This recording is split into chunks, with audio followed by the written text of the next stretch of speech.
Hello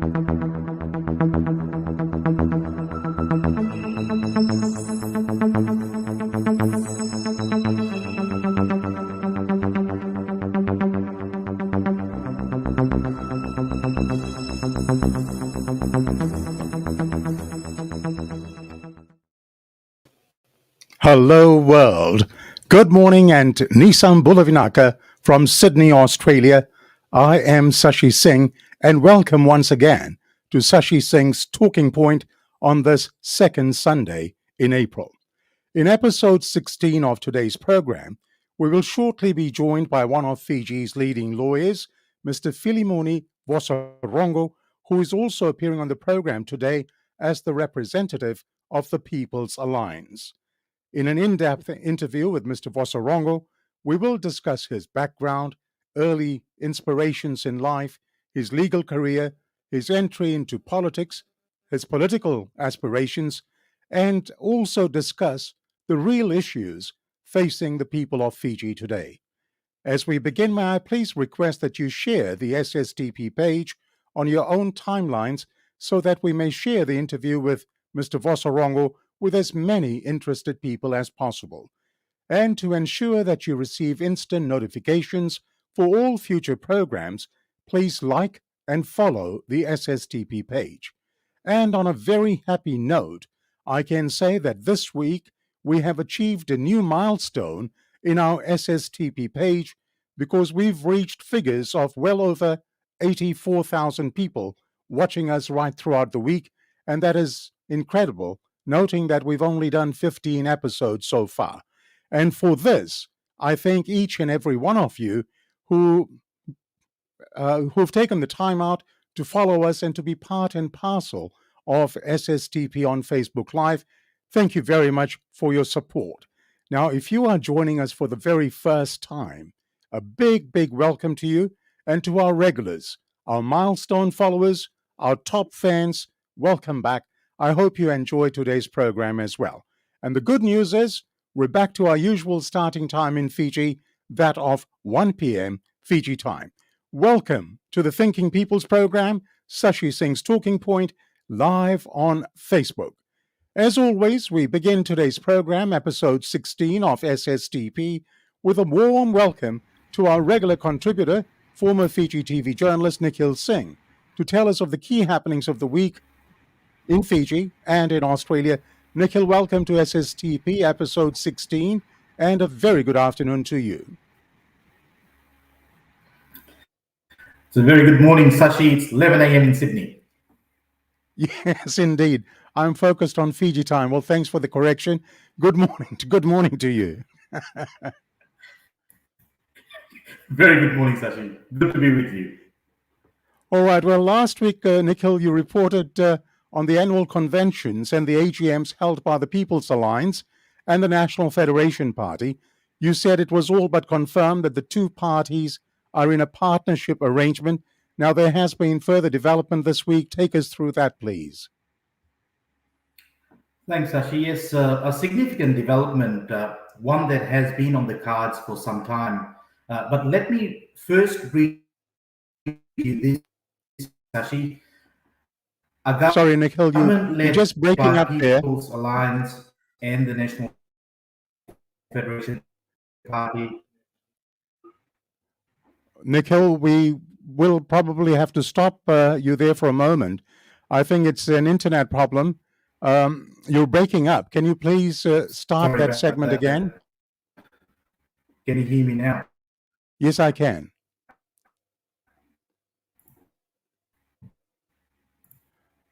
All right, maybe if you can just log out and log back in again.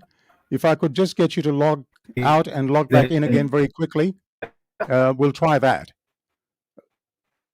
It is an internet problem, I can assure you that. So if you can hear me, if you log out and log back in again, please. Yes, we'll try to fix that problem up with Nikhil in just a moment.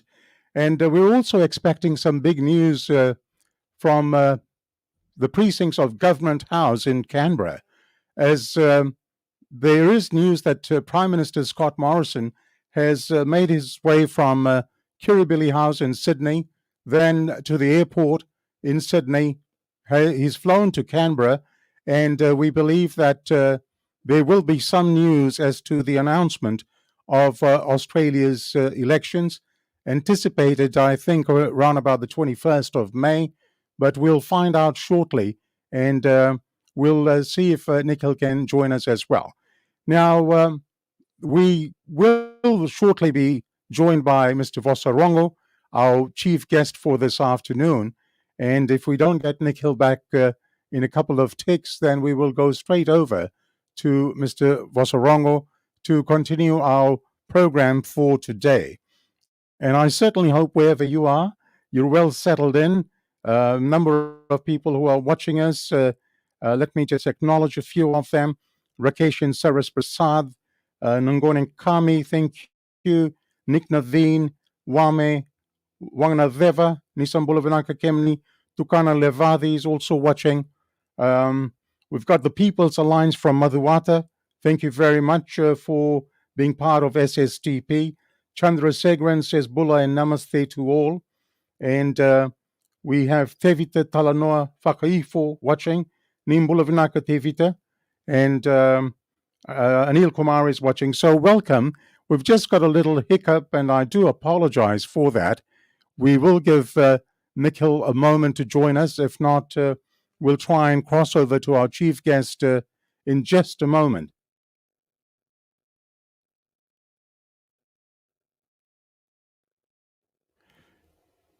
Yes, well, Nikhil, if you are listening, can you please log back in again, the same link?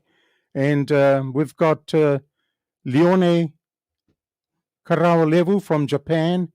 Yes, konnichiwa to you, sir. Good morning from Sydney. Dilip Kumar is watching. Happy Ram Navami. Yes, indeed. Today is Ram Navami Day. And to you as well, Dilip, and to all our Hindu followers. Thank you. And, we don't have Nikhil at this stage. All right, we seem to have got Nikhil back. We'll try it one more time. Nikhil, can you hear us this time? Sashi, I can hear you, except I think there is a glitch with the headphones. So I will try and come through with my computer sound. All right, you're loud and clear. So as I was saying about the conventions, there's more to report on that. Please go ahead. Yes, Sashi, as I was saying, there has been a significant development, one that has been on the cards for some time. But I was going to read you this first. A government led by the People's Alliance and the National Federation Party will bring an end to nighttime incarceration of those who express views the government does not like. We will scrap oppressive legislation and ensure the democratic rights and freedoms of the people are protected. Sashi, these are the words of People's Alliance leader Filimoni Rabuka, as reported in the Fiji Times, following the signing of a memorandum of understanding between the People's Alliance and the NFP. The MOU was signed in Suva on Friday, establishing the formal partnership between the two parties. This arrangement should come as no surprise. Just over a week ago, we saw the leaders of People's Alliance and the National Federation Party attending each other parties' annual conventions. And in fact, Filimoni Rabuka addressed the NFP convention. As you are aware, under the current electoral laws, parties are restricted from contesting as a coalition. This MOU provides a framework and understanding on how both these parties will work together in the lead up to the election. Now, for example, Sashi, we are likely to see both these parties holding rallies together once the official campaign kicks off, which is on the 26th of April. And post-elections, if the parties have attained a majority, then we should expect to see a People's Alliance NFP government. Interesting to note, Sashi, that Filimoni Rabuka, in the press conference following the signing of the MOU, said the door for other opposition parties to join the partnership arrangement with the People's Alliance remains open. I guess it's a wait and see thing to see whether any other parties join the two parties. Now, in Parliament this week, Nikhil, a motion to hold an inquiry into the causes of poverty was tabled by the NFP. What was the outcome? Yes, Sashi, a really important subject. I think it'll be quite worthwhile to share this. The poverty level in Fiji, something that you've covered a few episodes ago with your guest, Dr. Nilesh Gounder, who is a senior lecturer in economics at the University of the South Pacific. The 2019-2020 Household Income and Expenditure Survey released by the Fiji Bureau of Statistics show Fiji's poverty level sits at around 30% or just under 300,000 people. Economists like Dr. Gowder actually put the figure much higher, between 40% to 50%, as the 2019-2020 survey was conducted prior to COVID-19. Given the alarming poverty level, unprecedented level, the NFP last week moved a motion for the Standing Committee on Social Affairs to undertake an inquiry into the causes of poverty. Despite the seriousness of the issue and one that could be effectively tackled with bipartisanship, the Fiji First government opposed the motion. As reported in Fiji Village, the Attorney General said NFP's motion was a political stunt and a sign of desperation. So, Sashi, we will not be seeing any inquiry into the causes of poverty anytime soon. Yes, and that's something I'll be discussing with our chief guest this afternoon as well. Now, the Prime Minister of Fiji, Mr. Mbani Marama, has made some serious allegations against founding People's Alliance Party member Ajay Amrit. What can you tell us? Yes, on Wednesday last week, the Fiji Sun's front page featured the Prime Minister making some very serious allegations against People's Alliance Party founding member and businessman Ajay Amrit. The Prime Minister has alleged Amrit had asked him to remove the Licinian Garase government. This is what he told the Fiji Sun, and I quote, I want to go on record to say Ajay Amrit at a dinner with the business community asked me in front of them to remove the Garase government because of the bills. He said he was speaking on behalf of the Gujarati community rather.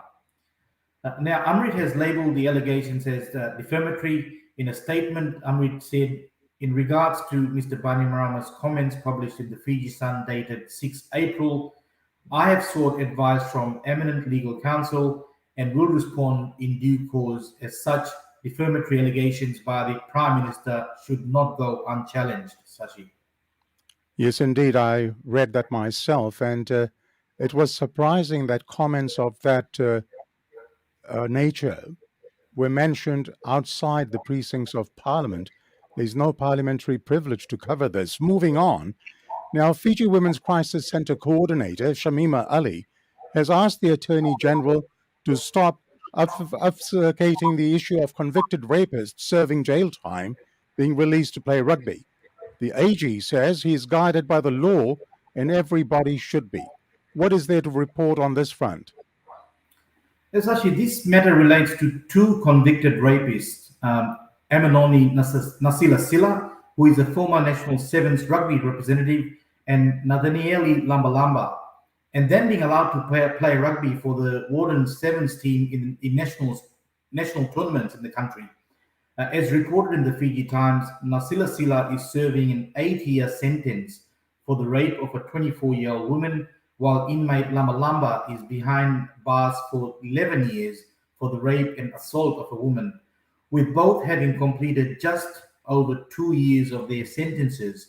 Shamima Ali has strongly condemned such arrangements for the two inmates and has questioned the Attorney General and the Minister for Justice, Ayah Sayed Qayyum.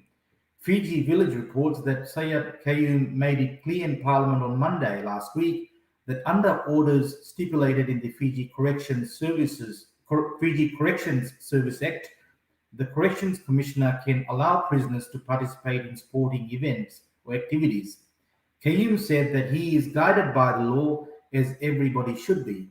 Now, Ali has called him out on this, highlighting that under Section 46 and 47 of the Prisons and Corrections Act, the Corrections Commissioner's discretion can only be exercised in the final 12 months of the sentences. The two inmates in question, as I've just mentioned, have only served just over 2 years of their sentences, Sashi. Now, it is interesting to note the comments by the Attorney General that he is guided by the law as everybody should be. His words.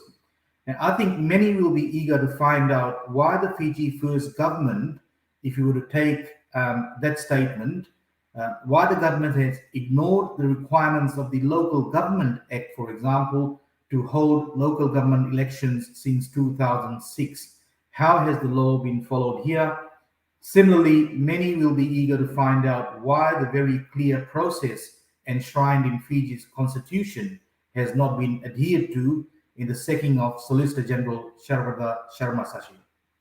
Yes, well, a lot of questions, and only if somebody from the Fiji First Party appeared on this program, I'll be able to address all those questions to them.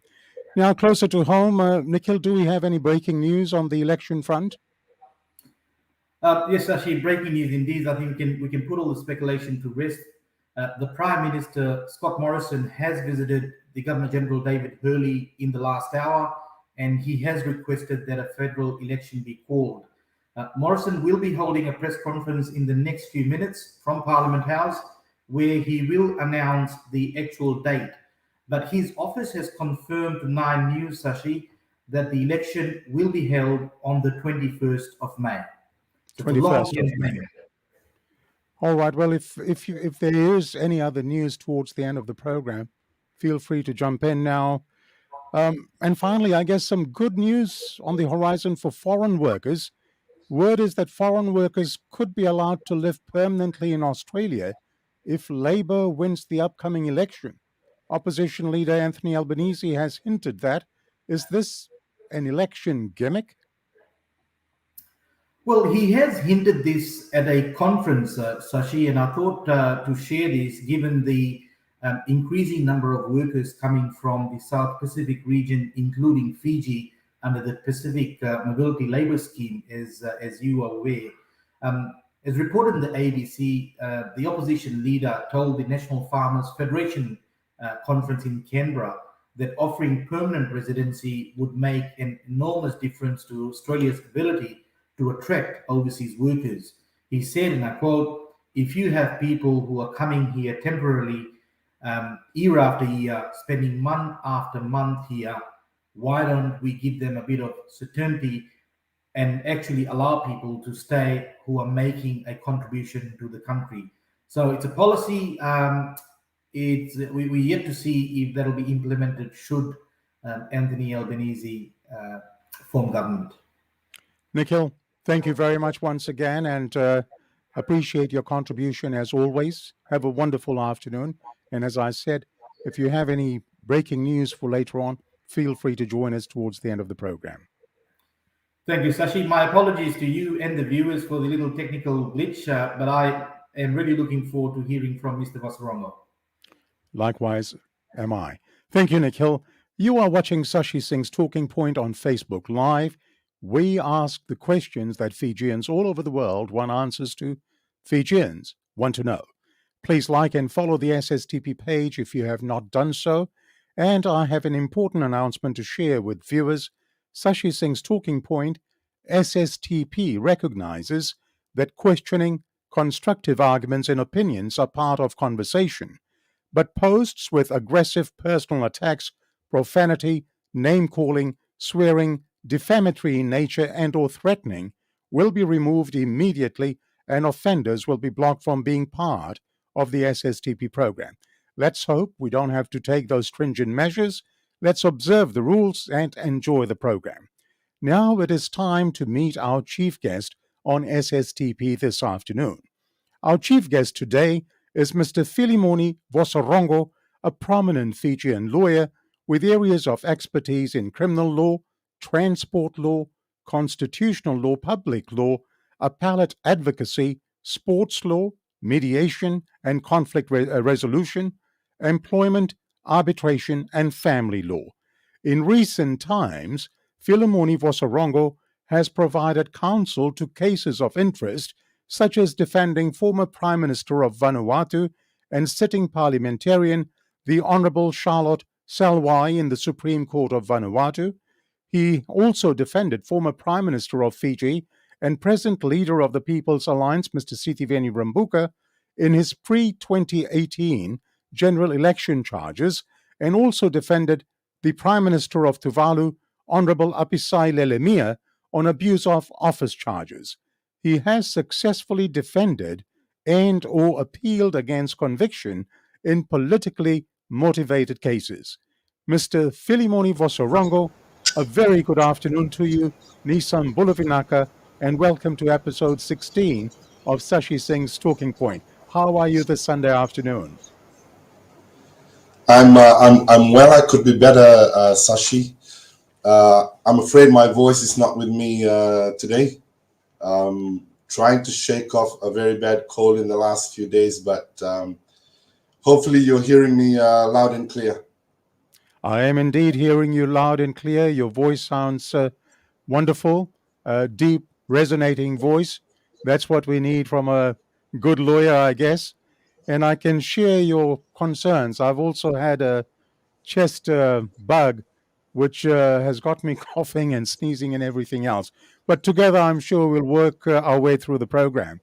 So, look, my apologies for the delay in starting this program off. We had a bug or two with Nikhil's system, but we're back on. And thank you for accepting my invitation to join us this afternoon.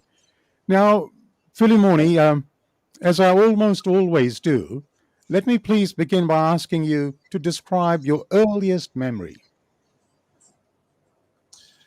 Yeah, I try to, I'm going to have to cast my mind back on that, Sashi. I think early memories for me would be growing up in Levuka, in the old capital. Those were my earliest memories. I think being part of what we used to call then the Muribuli. I think it's early education now, where we just follow everybody into a school that's nearby. My brothers and sisters were attending Delana Methodist, and so I tagged along with them. My first teacher, I remember, Miss Laite Magun. She was married to a man from Levuka, but she originally came from Nakombo in the Yabusa of Koradao. That's also my Yabusa.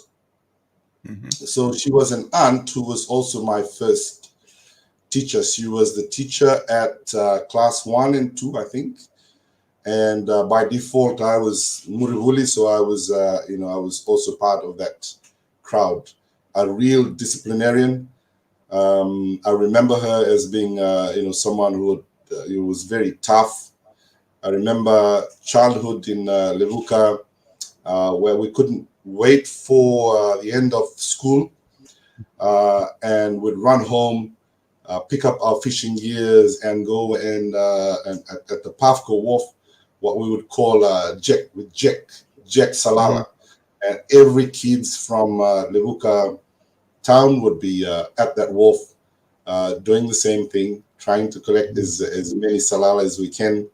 And of course, would not forget the 200 steps that we have to walk up to every single day and come back down every single day. I think it's actually 199, but we just call it 200 steps. 200 steps. 200 steps for ease of reference. Those were my earliest memory from the old capital. Wow, wonderful memories indeed. Quite rich memories when you really think about it. Now, you mentioned those memories from Levuka.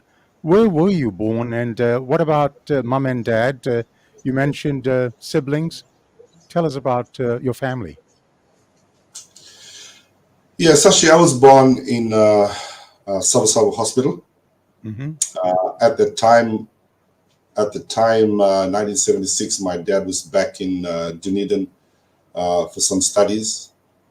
And so the doctor who supervised my mom's birth, who was a friend of my dad, a relative of my dad, they attended Mudalevu Secondary School. I think it was at that time Provincial School Northern, and then went to QVS together. And from there to the medical school. The doctor's name was Dr. Filimoni Vosarogo, and he gave me that name. So he was my dad's friend, who was at Savu Hospital at the time of my birth, and then he also named me. He was a man from Maduwata. My dad was a doctor by profession, and a chief by birth. He hails from Lower Village, so it's right down at the bottom of Buddha Bay in the province of Vosarongo.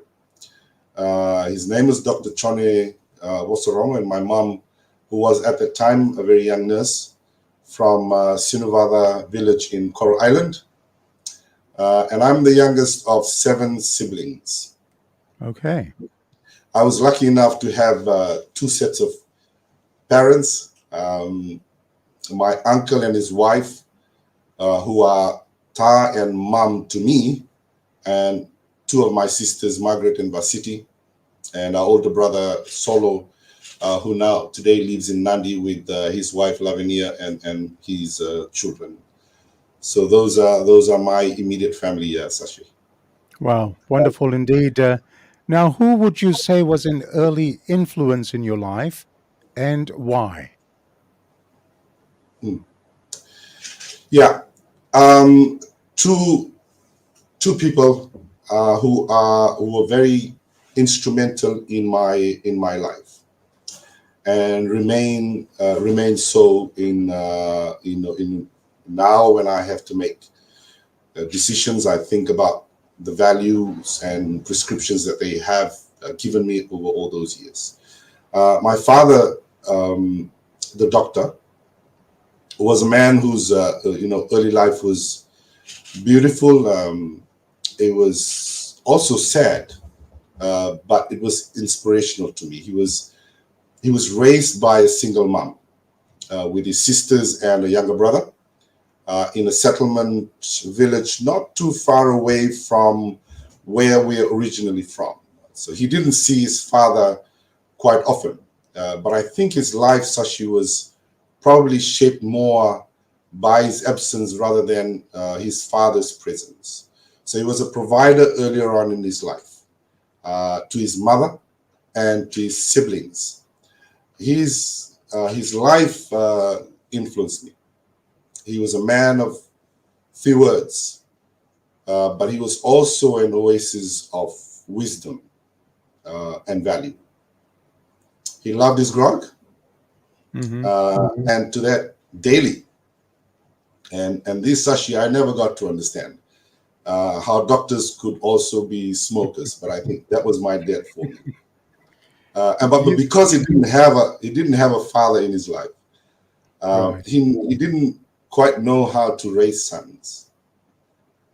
So I got to read him very early in my life. He doesn't tell you, hey, when you come back from school in the afternoon, make sure you go and pull some cassava. He would come back from work.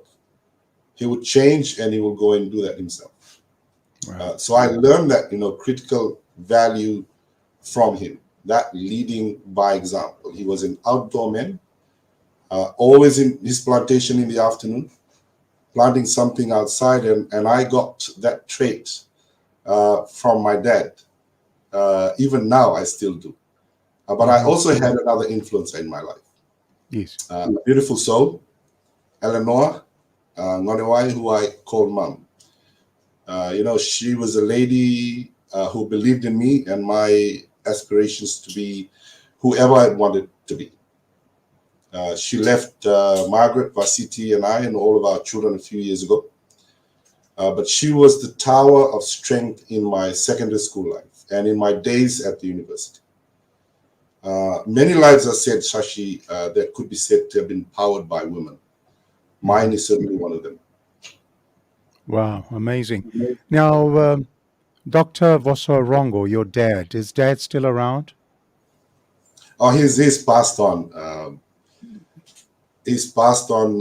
He passed on a few months before I became a lawyer. Wow. In 1999. Now, where were you educated in terms of Fiji education or abroad?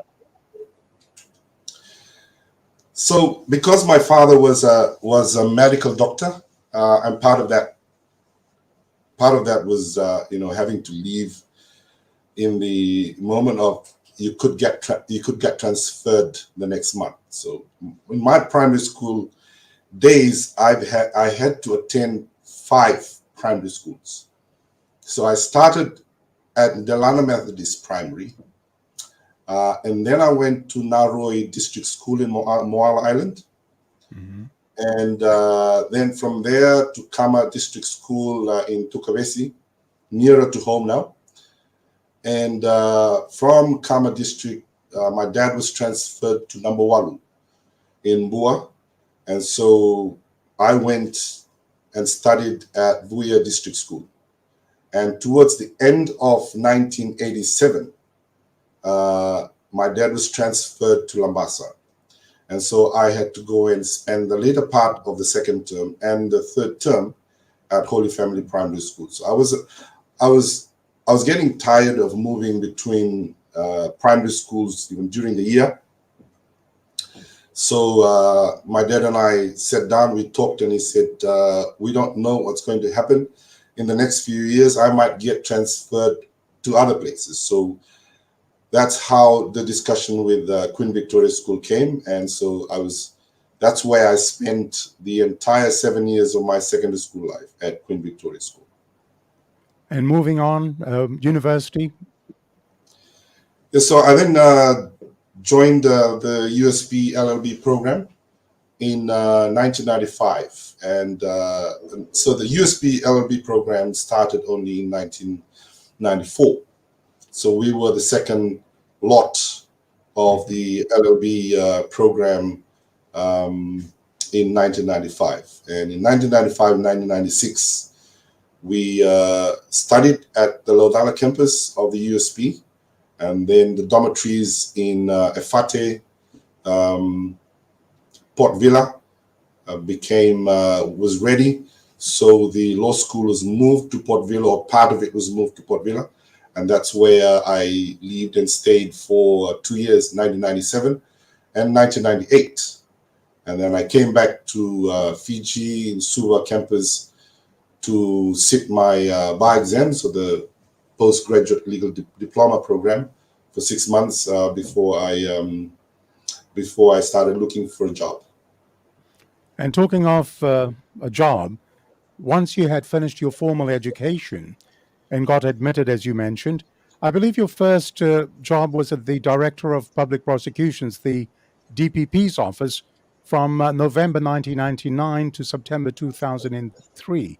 Now, how was that experience for you, especially starting your law career from the prosecutorial side of the fence? Yes, I mean, the discussions that we've had at law schools and we've had with lawyers, and I interacted with a number of lawyers who at the time were senior lawyers in the legal fraternity. And most of their suggestions were, if you graduate and you land a job in one of the government departments, that's probably the more better place for you to gain courtroom experience, and in no better place than the office of the Director of Public Prosecution, because you'll walk into the job today and you get a file and off you go to court the next. So it was a good place for me to cut my teeth, learn the ropes, get told off from one magistrate to another, get told off by judges, and you're just learning to grow the thick skin that you needed in order to survive in practice. But I loved every minute that I worked at the DPP's office. It gave me the confidence on my feet. It provided me the avenue to develop as a lawyer, and I'm always grateful for that opportunity to have worked at the DPP's office with people and names that are synonymous with law and legal development of Fiji today, not just in Fiji but also in the other countries of the region. Now, Filimoni, you then left your job as a prosecutor at the DPP's office, and you were then appointed the manager legal service at the Land Transport Authority. For some years, you worked there. Now, this would have been a role in total contrast to the DPP office role. Wouldn't that be a correct assumption on my part? Yes, you're correct, Sashi. The role at the LTA to manage the legal services department of the Land Transport Authority was more on policy, was more on advisory work. Yes, LTA has a prosecutorial function, and that also I provided oversight of all the prosecutors within the ranks of LTA. But it was more an advisory role. I'd advise the board on policies and on regulations and statutes, and I also advise the executive management of LTA on issues of legality, everything, the everyday work of LTA that needed legal advice. That's the job that I had to provide, and I provided that during the course of my 3 years at Land Transport Authority. I probably had appeared in those 3 years, this is coming up from the experience at the DPP, where you're appearing in court daily, in the magistrates court and in the high court. Yes. And then I go to do this job at LTA, managing the legal services. And I'd probably do one appearance every once so often. I think I probably count off the first graph of my hands how many times I've appeared each year when I had this job. So at the end of my term, at the end of my 3-year term, it was approaching. But I wasn't going to renew that contract because I wanted to get back into practice. I wanted to go back into the courtroom, because I missed it so much. Well, then you didn't renew that contract. You were then appointed the Director of Legal Aid Commission for a period of some 3 years. Now, this itself would have been quite a challenging role for your career. How satisfying was it to be the Director of the Legal Aid Commission? Yes, in fact, Sashi, I stumbled into that. I stumbled into that advertisement because they had run the advertisement for the post of Director Legal Aid. And I'm not sure if they had conducted some interviews. They probably had. But I ran into a re-advertisement. And so I was 2 or 3 months away from the end of my contract. So I applied, then got an interview. And maybe 2 weeks away from the end of my own contract, I got appointed. So it was really good timing. I think the man above was looking at me, looking at what I really desired in my heart. And I walked into the Director of Legal Aid Commission job fresh and challenged and wanted to lead a group of young, enthusiastic lawyers who had the busiest day job of any lawyer in the country. Spread over only 4 locations in Fiji. The Legal Aid Commission now in Fiji, as it stands, is almost in every single town. And that's a really good thing to have, because the role of the Legal Aid Commission is to provide legal services and legal assistance to the underprivileged and to take it to every corner of the country. And so I'm really thankful and grateful for the extension of the services that the Legal Aid Commission presently has, the reach it has in the country now. It was a satisfying. Sorry, go ahead. Yeah, I said it was a satisfying job because firstly, I get back into courts, but also just sharpening the edge of your leadership capacity. So I had young lawyers, I had young executives, young officers in the office, and it's part managing caseload, managing the cases, and also managing people, which I find really rewarding during the term of my contract with the Legal Aid Commission. I was young at the time. I was 29 years old when I started the job. But by the end of it, I became more mature than when I started the job. I knew how to manage human resources, how to manage conflict within the office, how to manage spaces of people. And so I came up from that job more satisfied than when I started. Wonderful experience, a great learning curve. Then you took the path, which is, I guess, every lawyer's dream, and that is to open your own law firm. And you achieved that in June 2010 when you opened Mamlaka Lawyers. I hope I'm pronouncing that correctly. Is there a significance in the name Mamlaka? Yeah, at the time I was thinking about the office, thinking about opening a private firm, and I consulted. I spoke with a couple of my pastors, and one of them said, "Well, this word in Hebrew means dominion." I said, "Well, I like the name. I like the name." So, without having a second thought, I looked at the name. Mamlaka Lawyers. Oh, it's a good name. I can go with that name. But later on, a couple of years since 2010, we had to relook at the branding of the law firm and realize that if we had to market the expertise that our law firm has to offer, then they have to attach the name to a face. Right. So a couple of years ago, we renamed or changed the name of the law firm Mamlaka Lawyers to Vosarongo Lawyers as it is today.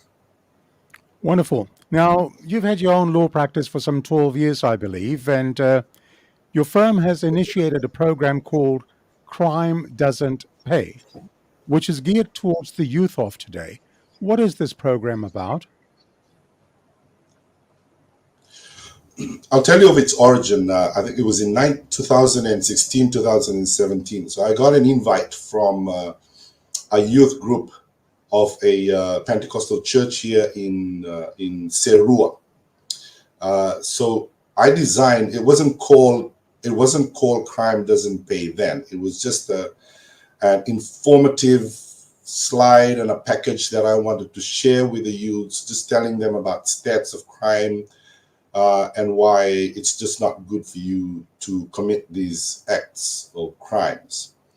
And because I was going into that youth space, I thought that maybe I could encourage them. And the way in which I encouraged them was just reminding them or telling them stories of what I faced in court, youths that I meet up in court, crimes that I hear about in courts that are committed by the youths. So it went from there to other smaller organizations. And then last 2 years, I think it was 2019, we introduced this as well, still not in the name that it's known for now. It was just an informative package. We introduced it in schools. So because my sons attended Queen Victoria School, and there was a lot of bullying. There was a lot of cases that have been broken. There, things being stolen in the dorms. So we decided that we're going to take this to the kids, and we're going to tell them that when you bully, you're actually committing a crime. When you take somebody's belonging, you're actually committing a crime. When you break into somebody's chest, you're actually committing a crime. So it's just an informative session to letting young people know that what they consider to just be playful things that they do are actually criminal in nature. And what happened out of that was a real eye-opener, because for a term or two, none of what we used to experience before, parents that used to complain about things that had happened to their sons, things that have been stolen, uniforms, food, their chests broken into. Those came down dramatically. I mean, it came down drastically. So it was a really good. We saw that the initiative was beginning to get a good drive and a good momentum. Last year we didn't do anything because we were under lockdown. Really, about 2 years. For 2 years, nothing really happened until the beginning of this year, when we rolled it out again with some of the youth groups in the Methodist Church. Still, it wasn't called "Crime Doesn't Pay." We just added that as like the theme of it in the last month or the month before. But it's an initiative that personally I feel it should be something that lawyers or all lawyers should do in their own little spaces, in their own locations, in their own neighborhoods, just so that we should help in building a community that is safe.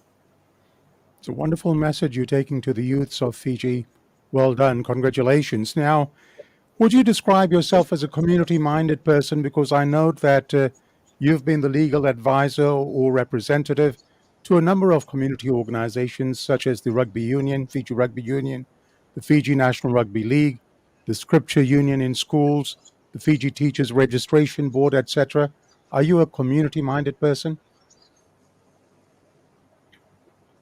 I've always had a connection, a touch with people around me, and I think that's something that we should all aspire to be, in our own little ways.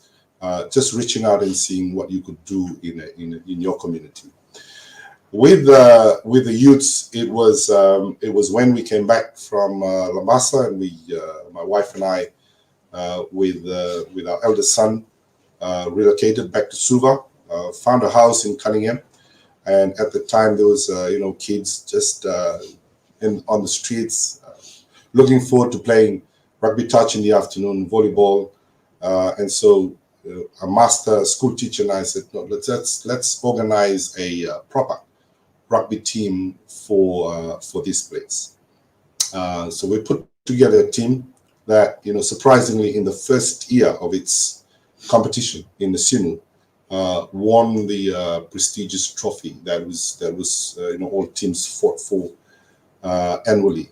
So it was something that from that time you realize that if you can give a little and somebody else gives just a little and the third person gives a little, we can all contribute to making some little changes.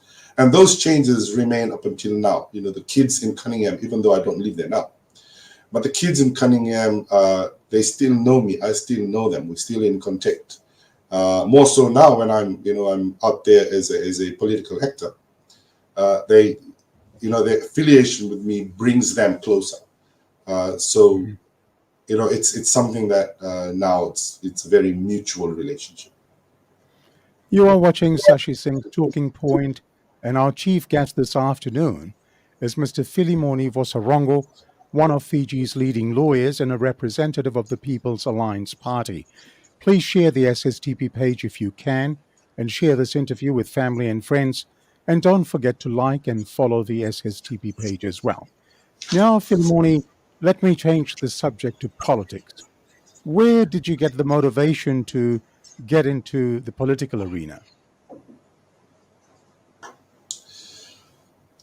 I really can't put an exact time to it, but I think it was in the early days of my career as a lawyer, seeing the tumultuous relationship of people, politicians, actors at the state level, not having the sort of relationship that I think politicians and people at state level should have. We've come through a number of governments at the time in which soon after the university, It was during the SVT government. And then the SVT lost the election in 1999. The Labour government became government, and then those events in 2000. And those events in 2000, I think, was, really provided a platform of decisions that needed to be made about my future. Because I was a prosecutor at the time. I prosecuted people who were, brought in from Kalambu after they were all arrested, and about 300 or so people had to be brought in, tens, and then lawyers at DPP's office, which at the time was already, we didn't have a big number at the time. And so we had to, move from one court to another. And there was, I got sent to Rabuka to go and prosecute those who, were responsible for burning down the lodge, breaking into shops, and the Ruku Hotel. So this was all part of something that was inside of my heart, was brewing. And I said, there's something that needed to just be made right. At that time, I didn't think what it was. I must concede that even now, I don't think that any one party has the final solution to remaking and remodeling Fiji the way the world should be. But we should aspire to do that. But those were the early days of my beginning. I was beginning to incline myself towards politics. I wanted to form some views, and then I had to chuck those views out because broader things came into play. I had to reconsider things. But it was a journey. It was a journey of discovery. It was a journey of philosophy. It was a journey of having to weigh, priorities up until, quite just a few years back, where I think, I became steady, just trying to figure out where my feet, finally should rest. And in that early journey into the political arena, my research shows that leading towards the 2014 elections, you founded, I believe, the One Fiji Party, got it registered, and you were the leader of that party. Is that correct? Yes, Sashi. I led a very small party in 2014. It was a desire in my heart. I thought about Fiji going forward in the future. From 2014, you have the spectrum of the Fiji First Party, the ruling party, and the government now, walking into the first ever election under the Horn system. And then we have the renamed SDL, now being SODELPA, other parties, NFP, FLP, also contested in that election. But in my mind, I thought about Fiji needing a change, and a change to have fresh leadership, fresh ideas, fresh philosophies. How we need to run government can no longer be how governments have been run in the past. So we thought about, with other young people, about how we can enter the political race. And so we scurried around, the entire breadth of the country, collected 5,000 signatures, submitted them to the supervisor of election. They verified. They told us that we didn't make the cut, and we could have just rested there because time was of the essence for us. In fact, Sashi, we got our approval from the supervisor of election on a Sunday afternoon. We got our letter of registration on a Sunday afternoon, and the writ of election was issued the following day. Wow. But the young people that were with me never lost hope. They felt that if they'd started the drive to get 5,000 signatures to support us, then we shouldn't stop. So we went out again for the second time. And I think we probably went out for the third time or something, just to make sure that, we're safe with the numbers. And when we finally got our registration, I said, well, we're registered now. We're in the race. Let's put something together in the next few days. And that's what we did. We organized we didn't have a manifesto, we organized thematics. So we had something for education, we had something for health, we had something for primary industries. We came up with a lot of suggestions, we put a lot of thought into how we can remake Fiji, how we can change the whole thing about how we run as a country, and also how we run as a government. In the end, we didn't make it, and that was a sad reality of the system of elections that we have now. But it was also a learning curve for me, Sashi, because at the end of 2014, you realize that with a 5% threshold, and that's the law, and that's how our electoral system is designed, that you can't run in this election effectively if you don't have the numbers. If you're a small party, you need to reassess your vote attraction, whether you're in it to make that 5% threshold, which is a very high number.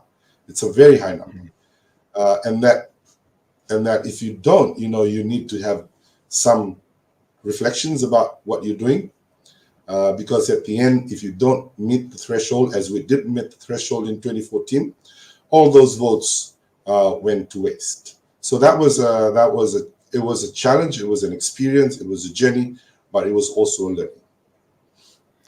All right. Now, were you surprised? You mentioned that you were notified in writing on a Sunday. The writs were issued on a Monday, the following day. You go into the 2014 elections. Your party receives 5,839 votes in that limited time. Were you surprised with the results, despite all the shortcomings?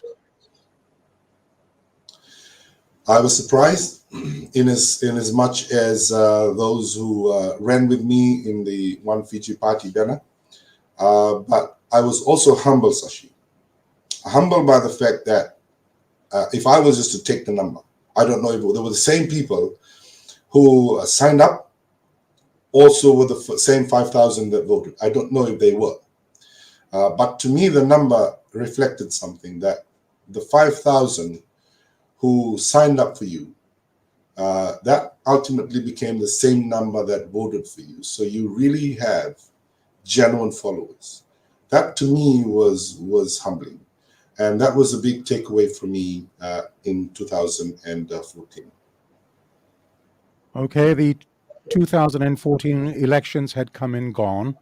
The One Fiji Party had contested the elections. It was game over. The party was then deregistered sometime in April 2017. Now, after how long did you start thinking about joining the Social Democratic Liberal Party, SODELPA? How long did that take? I think with SODELPA, I was there prior to 2014, and then became part of SODELPA again. I think largely by default during just before the 2018 election. I was always around with people who were associated with the Social Democratic Liberal Party. My friends were part of SODELPA. My family were part of SODELPA. And then when I received the brief to defend the party leader at the time, Major General Sitiveni Rabuka, in 2018, that was when I got closer to the party executive level, because I was able to speak with the president, the vice president, the general secretary, on issues pertaining to the dilemma of, if he gets convicted, what would happen if he goes free? Then that wouldn't be a problem. But it was around that time that I got closer to the inner circle of the Social Democratic Liberal Party, and remained a part of SODELPA even after 2018 election. Mm-hmm. All right. Now, what was it that really attracted you to SODELPA? Just the fact that you had family and friends who belonged to the party, or the fact that you had got closer to people like Mr. Rabuka, and there was a very close association. Was that an attraction? Yeah, it was a raft of reasons, really, Sashi. I had the Mr. Rabuka was a party leader, and I worked with him during his case. He's a relation of mine. That's not a secret. And people within SODELPA are the same people that revolve around, for example, in my professional space. So it was sort of natural that I would gravitate towards the Social Democratic Liberal Party, but more so when I think of its origin, I think of the what in the former name of SODELPA, what the former Prime Minister, Mr. Ngarase, had to go through in his SDL days, and how he handled that under pressure, and having to leave behind, knowing that there was a court judgment that vindicated his position, that said that what was done was unlawful, that the military coup of Bainimarama was not something that the 1997 Constitution would approve. Even then, the man labored on. When they introduced a new legal regime in 2009, after Easter, Mr. Ngarase stayed on in his pursuit to try and make sure that his dream, his vision, was recognized in a political party. So he stayed with the Social Democratic Liberal Party.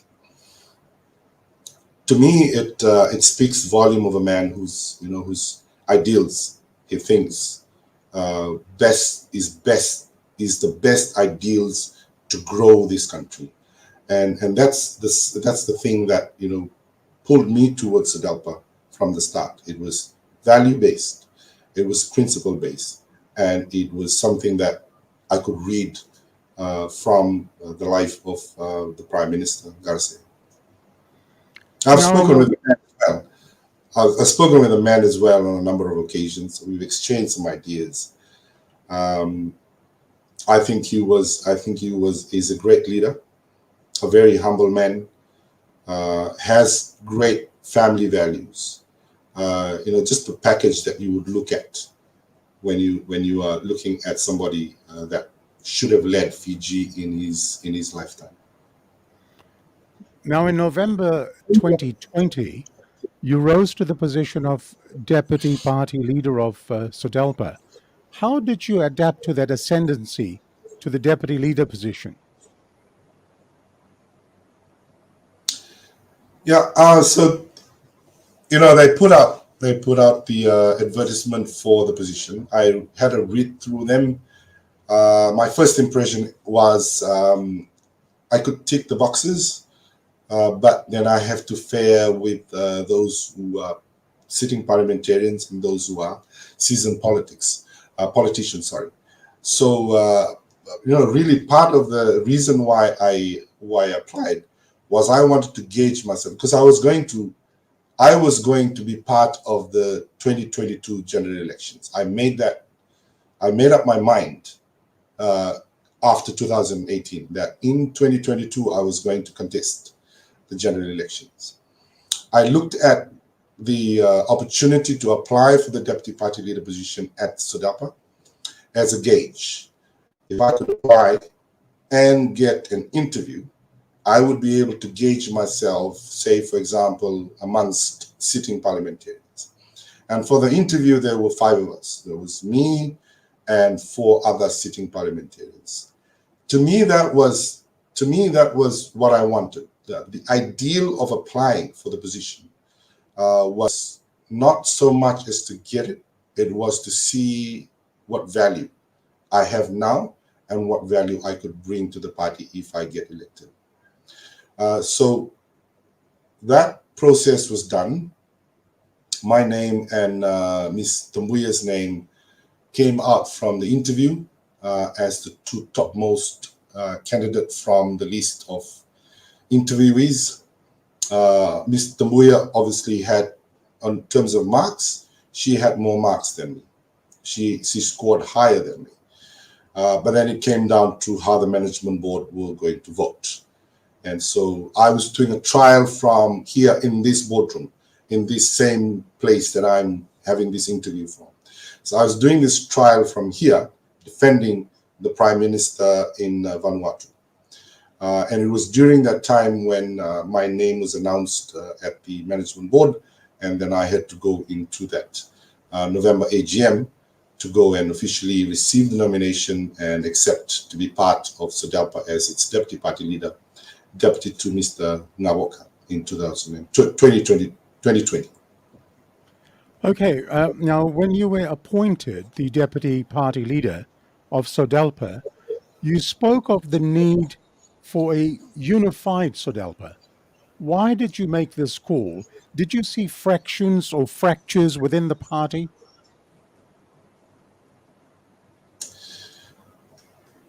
Sashi, it was common knowledge at the time in 2020 that we had a fragmented party. There were fractions and factions of the same party, and it was not a good thing to see. And I realized immediately that I had to take that opportunity, the first opportunity that I got, to call for unification. And so I made sure that that was a theme of my speech when I was endorsed at the AGM at the Novotel. But when I wanted to call for a unified SODELPA, I'm not the only one who had that view. There were a lot of other good-intentioned people who had that view. There were a lot more people who knew that SODELPA was a divided house, not divided in two. They were divided in many factions. The way I saw it, Sashi, was the issues that divided us were petty, very small, but because it had not been addressed for a long time, so the rift became more. The distance between parties and thoughts and ideologies and factions and how people see things to be done. We just drifted apart in all of those years because they were not attended to. And for my part, and I've said this on many occasions, for my part in 2020 to 2021, for exactly 365 days. That was from the date I got appointed to the date in which I handed in my resignation, was 365 days. So in that 1 year, I've been calling for parties to come and sit together on the same table so that we can identify what the issues are, that we can mitigate them, that if we're able to, we'll be able to, separate and then try and find resolutions to it.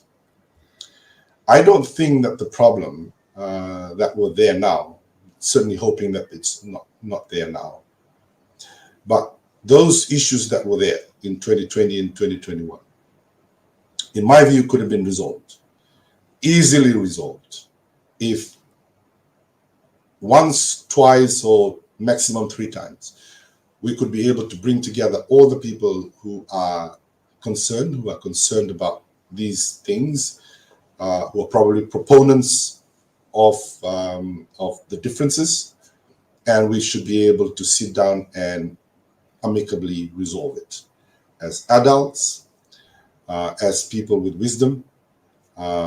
We should be. It could have been done. I think the only tragedy before I left was probably knowing in hindsight that if I had the opportunity to have done something more, I could have. But throughout those 365 days, Sashi, I tried as best as I can. Now, 365 days, and then you resigned from the party. My question is, was Mr. Sitiveni Rabuka's departure from SODELPA a defining moment in your decision to resign from the party? Was this the causal effect? Mr. Rabuka's departure, was that the causal effect? No, Sashi, it wasn't. Okay. I would have left immediately after my appointment because he resigned from Parliament and effectively resigned from the party. Not too long after the AGM, but I stayed on. I believe that if we could if we could merge the rift, we could close down the distance and bring people together to the round table. Then we should be able to accomplish what we want to accomplish, which is the bigger goal was to, in this election in 2022, was to change the government. And it could have been, in my view, it could have been done if we were united. But Mr. Rabuka's departure was not the cause of my resignation. I resigned after I spoke with my wife, my children, and I spoke only with one other outside of my family circle, my immediate family. My brothers and sisters didn't even know of that decision, just my children and my wife, and one other who I hold in high regard. But, we had talked about timing of my departure, and then when we spoke about an event that had happened, or two events that had happened, preceding my resignation, to me, it was that time had come. I've crossed that floor, and I needed to make that shift. So I made it. Unbeknown to me, it was exactly 365 days after I got appointed. All right. I resigned to clarify that, Sashi, I resigned out of my own decision. Okay. Mr. Rabuka didn't even know that I was resigning. Okay. I resigned after I consulted people who I think were close to me and who mattered when important decisions like this needed to be made. Question that I have, you were the deputy leader of SODELPA. Did you not think that perhaps you would eventually one day take over the leadership of the party? Was that not an attraction in itself? Well, that's probably, it's possible. That's something that could be possible. It's not an automatic thing that when you are the deputy party leader of the party that automatically you assume the role if, for example, the leader is not able to get us across the floor or win the elections. The position gets to be advertised again, and everybody else, including the deputy party leader, could apply for that position. But to me, it wasn't so much as ascending the party leader's position.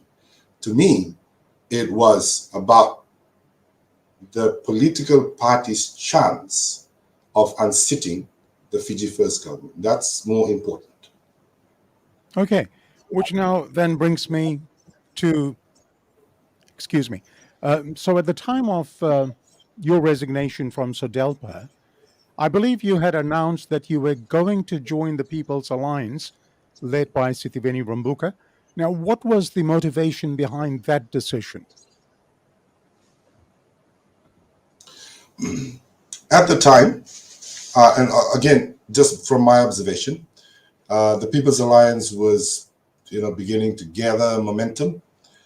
It was a clean party. It was a party that was just a few, probably a month old at the time I resigned, and so I considered that to be a better platform of a party that can successfully challenge the Fiji First Party.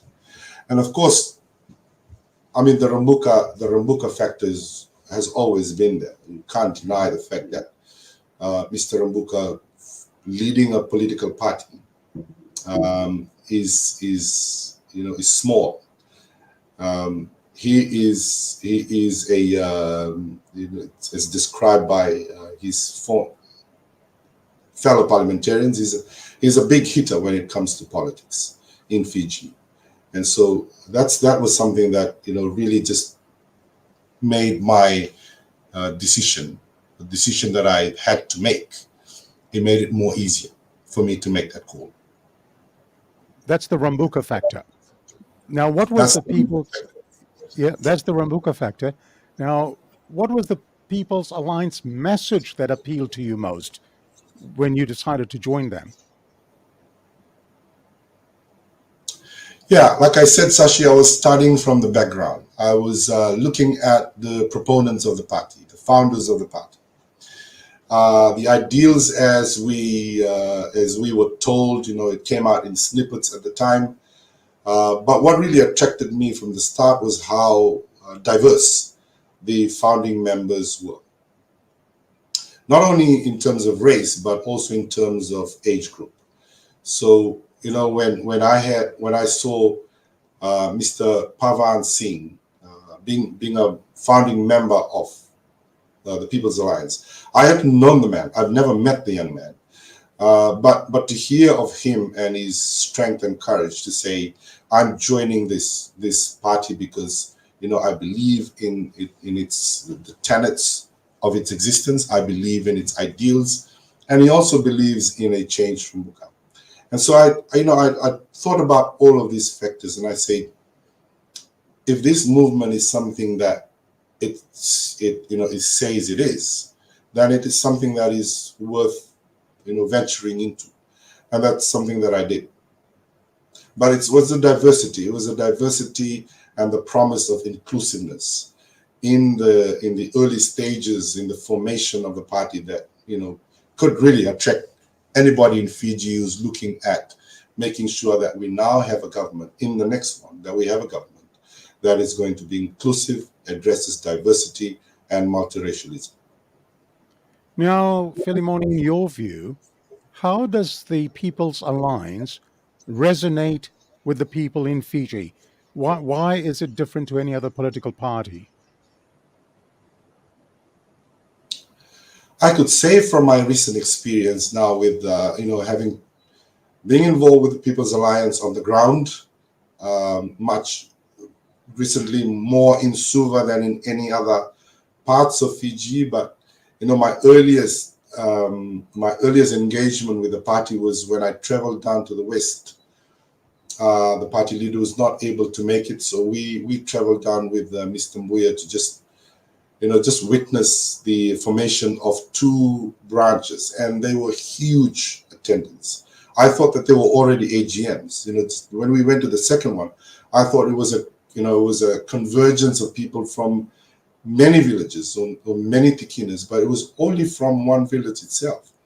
But I think it's the following. I think that the messaging of People's Alliance is really appealing to the cross-section of our country.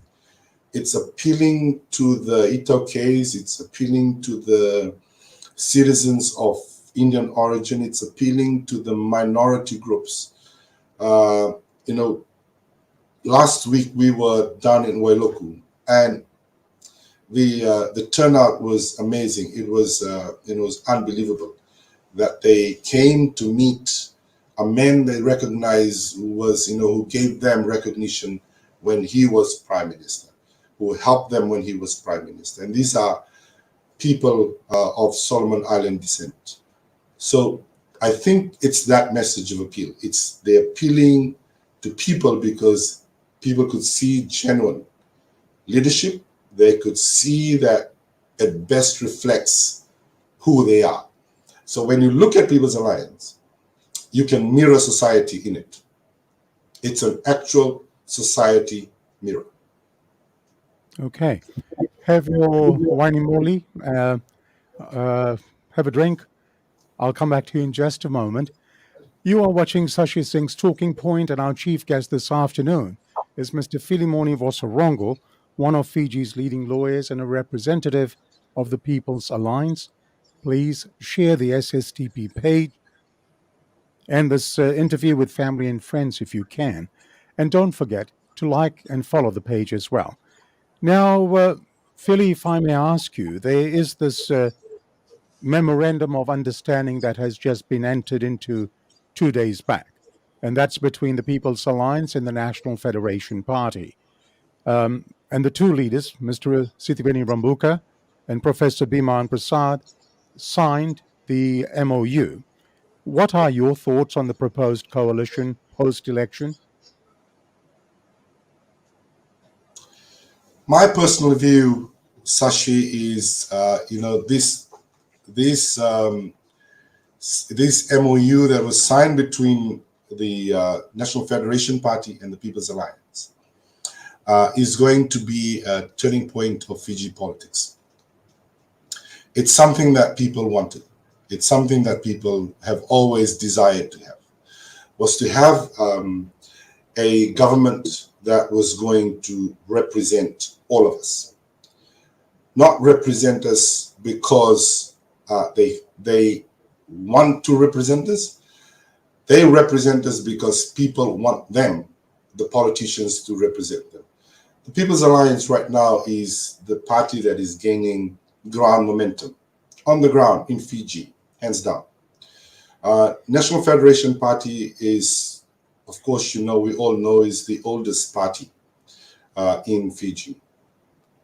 So to me, this memorandum provides that the stability that people would look for post 2022 general elections. So if they're looking at leadership and guidance and expertise, you can't look any further away from the two gentlemen who signed the memorandum on Friday, our party leader and Professor Biman Prasad. I think it's a wonderful, wonderful milestone. It's something that is not just done because the parties think it should be done, but I think it's been the result of consultation, people on the ground being consulted, coming up with this final cry that we should present a government to the people that represents them and also reflects them.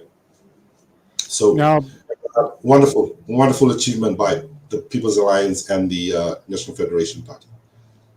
Now, both party leaders attended the respective conventions of each party. And in fact, Mr. Rabuka had the opportunity of also addressing the NFP convention. What do you think is the public's perception of the proposed coalition? Because in both the conventions, the turnout was massive, great turnout from a wide cross-section of the community. So the public's perception. Yeah, the public's perception, I think, Sashi, is best reflected in what we see. And we all see, photos from these two meetings, one at Funimono and the other one in Rishku.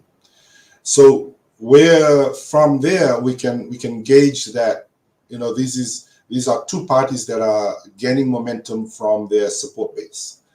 And so I really, I'm excited. I'm excited by the opportunity that these two parties can present our country.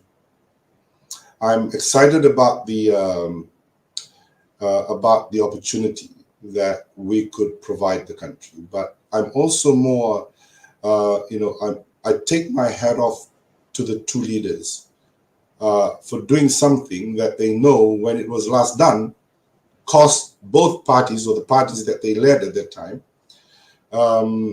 seats in parliament. It cost Rabuka in 1999, the government. NFP, to a great extent is just, getting itself out of the big defeat that it had in 1999 election. But I've always had this, Sashi, that I thought that the 1997 Constitution and the give and take, when people decided that they could bury the past, that they could together forge a future, that all throughout the country we can consult to bring to ourselves a constitution that reflects our will. And we did that in 1997.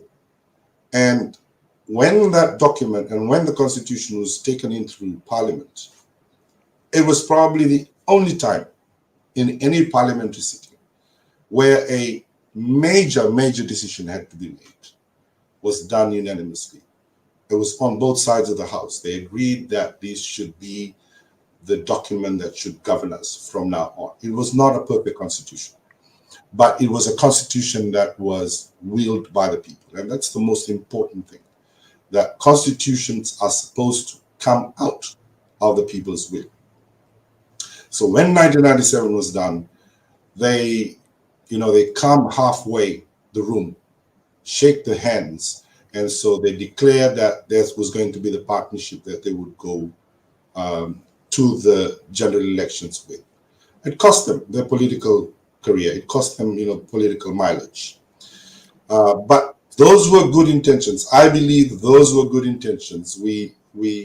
When good intentions are done, even if it's defeated at the time, it's a seed.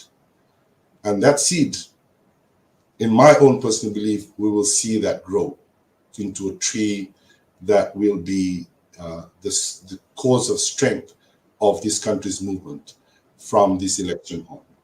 Which brings me, you've alluded to 1999. I mean, as you are no doubt aware, the two parties did get together in 1999. You've alluded to the defeats. Many observers believed, always surprised. I mean, the NFP rather surprised many observers at that time by forming that alliance with the SVT, led by what many people termed in that era, in 1999, by their former enemy, Prime Minister Sitiveni Rabuka. That's how he was perceived at that time by many observers. And many observers believed that this was a big tactical mistake. Many Indo-Fijians had not forgiven Rabuka for his role in the overthrow of the Mavandra government and the subsequent drafting of a constitution that they considered to be racist. And the NFP, as you said, for the first time in their 36 years, lost all of its seats in the House of Representatives. You've alluded to that. My question to you is, what do you think is different this time? The learning of history, of course, from 1999 up until now. And what we have together as a country experienced from the Garisse government and on to the Fiji First government. Now we're looking for real leadership. We're looking for leadership that is steady, looking for leadership that can provide guidance and wisdom, not just to government, but also to the country as a whole. And so when we look back, and I'm talking about intentions, I'm talking about good intentions of people. And I know it cost Mr. Jairam Reddy his political life. I got to appear before Mr. Justice Reddy when he was president of the Fiji Court of Appeal, and he was a lovely man. He was a man of few words, but he had a great soul, and I think he had great intentions to walk into that arrangement with Mr. Rabuka in 1999, knowing full well what price he might have to pay, but he did it nevertheless. And to me, that thing that happened in 1999 was a good seed, and a seed which will flourish in 2022. Okay. Do you think that the ghosts of 1999 have truly gone, vanished, or do you think there is still that hurt factor remaining amongst some sections of the Indo-Fijian community?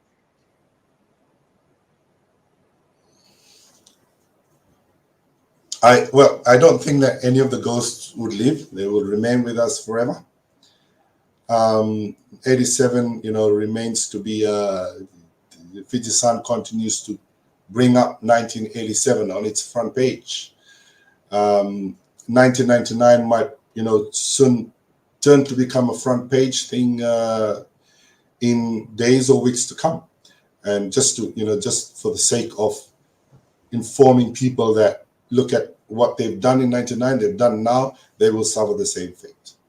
But we've got an entirely different electorate now, Sashi. Mhm. An electorate that were not here in 1999, an electorate that were not here in 1987, an electorate that, whose concerns are real life concerns for an average, everyday Fijian in anywhere that they reside. The issues about employment, issues about housing, issues about economy, affordability of goods. These are real life issues that this electorate would base their decision on in this election. And that's why I keep going back to good intentions. So if people have good intentions, it will show. And when people know of your good intentions, you attract them to you. And we can only look at these two AGMs, or SGM as we call it at the People's Alliance, to see how people have come. Attraction of leaders, not perfect, but who are offering the alternative to what we have now in Fiji. And that's more important, that people get to hear from and see alternate leaders. And to me, after the signing of the memorandum between the People's Alliance and the National Federation Party, to me that these memorandum provides Fiji with a more stable government in 2022. All right, let me say that Mr. Sithiveni Rabuka appeared in episode 6 of Sashi Singh's Talking Point on 30th January this year. I raised the issue of the aftermath of the 87 coup with Mr. Rabuka, and particularly the atrocities that was committed on some sections of the Indo-Fijian community. Those were nasty, nasty things that happened. It was a sad and a deplorable chapter in Fiji's history. When I brought this up in the SSTP program with Mr. Rabuka, he was again very remorseful. He has since, I note, on a number of times said that he's sorry. And in my program, twice he got very, very emotional.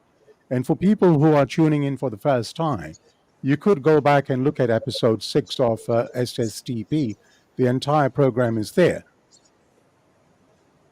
Now, do you think that Mr. Rabuka's apology has finally started to resonate with the public, particularly sections of the Indo-Fijian community?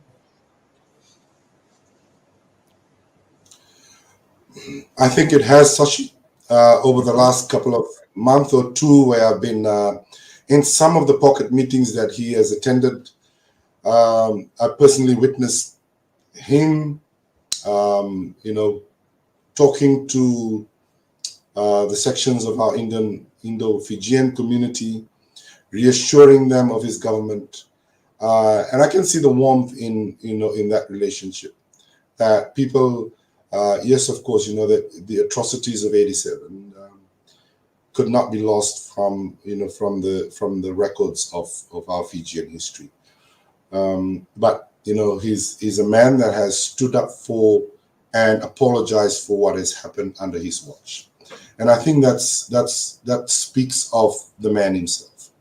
It speaks of his character. It speaks of the volume of strength that he has to come before people that he may have hurt and he has hurt, and to apologize to them. And I think that's a great trait of a leader, is to accept that when things are not perfect, he takes responsibility for it. Okay, now in your view, what does the Sithiveni Rabuka of 2022 bring to the table of Fiji politics? I think he brings the attributes, and he brings the personality, and he brings the statesmanship that Fiji needs right now as its next prime minister. That's the long and short of it, Sashi. He has the right attributes to become the next prime minister of Fiji. When I look around the spectrum, I can't see anybody else. I see Mr. Rabuka as the leader of the next government. He has his politics is matured. He has listened. He is listening. He is willing to offer the space that young people, women are entitled to have inside of his spectrum of influence. I think it just has the right attributes to lead the country. Well said, because you echoed something that Mr. Rabuka said on this program as well. He did say, he said, I've matured a lot from many, many years ago. And like you said, it's a hallmark of a good leader. Now, last night, I believe, in Nandi, Chartered Accountant Manoa Kamikamitha has been announced as the deputy leader of your party. And the announcement was made by Mr. Rabuka. And he said that Mr. Kamikamitha's election as his deputy recognizes his central role in being one of the party's key architects. What does that announcement mean to the People's Alliance? To us, it fortifies, it fortifies the leadership table. Manoa is, someone who naturally would shy away from the cameras. He's not the sort of person that wants to be up in the front. But Manoa is a real worker. Manoa has brings in that stability, the edge that is required to support the leadership at that level. He's been there from the start. From the conceptual stages of the party up until last night. Just this morning, I was having a chat with him, congratulating him and encouraging him in his new role and offering our support in whatever aspect of the party that he wants us to participate in. But Manoa brings that experience. Has the sort of right advisory mentality that the party leader would need. His the economy and accountancy is not too far away from him, so he'll be able to provide that advice, sort of advice to the party leader when it's needed. But more so, I think it's just that tower of strength in the party. Has been from the start, and he will continue to be a tower of strength as the party moves forward from today. He has great pedigree, doesn't he?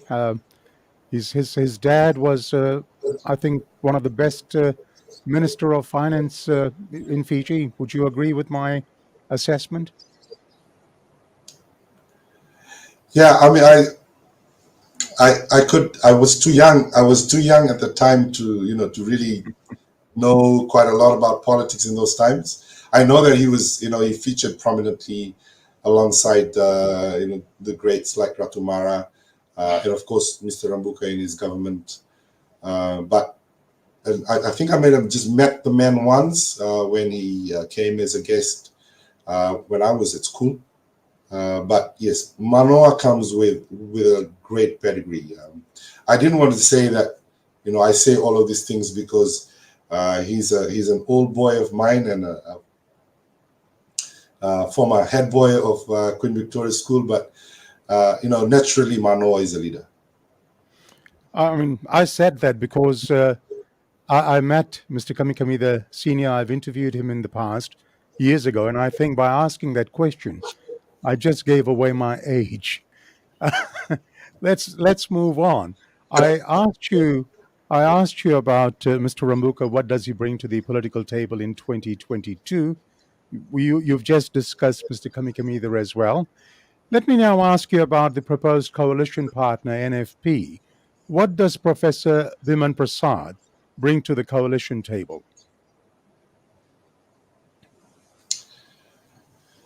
Dr. Prasad is, he's a well-known academic. He brings that. He's now a seasoned politician. He brings that. Plus, he's also had the experience of being in the opposition for all of these years, backing up suggestions of what could become bipartisan in the House of Reps, and to be knocked down every single time. These are, sometimes we get powered by positivity. There's some other times we get powered by frustration. And when we manage our frustration as a power to us, it actually gives off good, sound positivity. But Mr. Professor Biman Prasad, should I just say, Sashi, quite apart from the fact that we come from the same island, is to me, he's just a great mind. He's a very in-depth person, and someone that I talk to Professor Biman quite a lot of time. But I can tell you that the man knows a lot more things that we give him credit for, and I wouldn't doubt for a second of the value that Dr. Biman Prasad would bring to the next government after the general election of 2022. All right, now, you would be aware that Prime Minister Bainimarama this week attacked Mr. Rabuka. In an interview with the Fiji Sun, Mr. Bainimarama said, and I quote, "For anybody who changes his principles depending on who he is dealing with, that is not a man who can lead a nation. And Rabuka has been doing that, jumping from pillar to post, looking for something to hang on to propel him to lead the nation again to failure. The only thing consistent with Rabuka is his inconsistency, and for that reason, he cannot be trusted to lead." End of quote. That is what Mr. Bainimarama said in the interview with Fiji Sun. Now, how do you respond to this kind of attack on your party leader? To be honest, Sashi, I hadn't personally read through what was said, but just feeding off from what you just said to me today. Look, it's just not it's unfortunate for statements like that to be made, especially when it's coming from the leader of government. But the other aspect of that statement is more important. He's misread the entire thing. When Mr. Rabuka signs up this MOU with the National Federation Party, he's not jumping from something that he had before, a platform, into a new platform. Remember, in 1997, this was the platform. This was something that NFP and Mr. Rabuka agreed to at that time. So we're asking about ideals, we're talking about principles. Then that principle of unity that these two, Mr. Rabuka, shared with the NFP back then is still the same that he wants to share with NFP today. They've just signed off on that deal. There's nothing, he's not jumped from pillar to post on any of these things. The principle of unity was something that guided his conscience then. It's the same principle that's guiding his conscience to make this decision. And I applaud the decision that was made by the two parties on Friday. Okay. Now, the Prime Minister also questioned the policies of the People's Alliance and the NFP and said that the two parties were criticizing the Fiji First, but failed to offer any tangible alternative policies. Now, would you like to tell our SSTP viewers, when is the People's Alliance Manifesto detailing its policies, etc., coming out? You recall, Sashi, that at the special general meeting of the People's Alliance in Wudimono Hall a few days ago, the party leader had announced that the party manifesto is going to be announced or unveiled on the 26th of April of this year. So it's a few days away. But let me say something about what the Prime Minister's statement is. He knows very well that not in any of these political parties, they can't state their policies right now. Because under the amendments to the electoral laws, when you make your policies, you have to back it up with figures. Now, that's the process of getting all of that done is unknown to any of the parties. So no party could, really effectively say something of any policy because they have not had the opportunity to validate their claim on any of the policies against the figure or against the number. So when National Federation Party and when People's Alliance Party say, have not said anything about health, about what they're going to do to education, what they're going to do to improve employment, that's because they're not called yet to provide it. Besides, they're not the government. And the government of the day, when it produces its policies and it's failing, that's the time everybody else, including political parties, are allowed to question it. Because that's democracy. Okay. Talking of which, let us look at the parliamentary process in Fiji and perhaps begin our discussion with the famous Standing Order 51. As you are probably aware, in the good old days of parliamentary democracy in Fiji, if a minister wanted to introduce a bill, he or she would inform the Secretary General to the Parliament, give a 21-day notice before the first reading of the bill in the House, and the bill to be gazetted for 30 days before introduction. That was the timeline that was followed. However, many people have now expressed grave concerns about the use and abuse of Standing Order 51 in the current Parliament. Standing Order 51 allows Parliament to vote to bypass the usual stages of considering a bill, which is draft law, and instead to vote on it, as they say, without delay. We've seen several bills that have come and gone without delay. What can you say about Standing Order 51, and do you think it is being abused by the current government? I mean, how do MPs read and digest the bill in just 2 days? Sashi, I think thank you, but I think you made a statement there. You didn't ask me a question there, but it's the right statement. Standing Order 51, in the course of the last 2 terms of Parliament, has just been absolutely, abused. I'd wonder if we were to make a study of how many laws have been passed running through the normal process of law introduction or amendments, as opposed to those that have come through Standing Order 51. I can guarantee you that you'd find that the Standing Order 51 passage of amendments and laws have been far much greater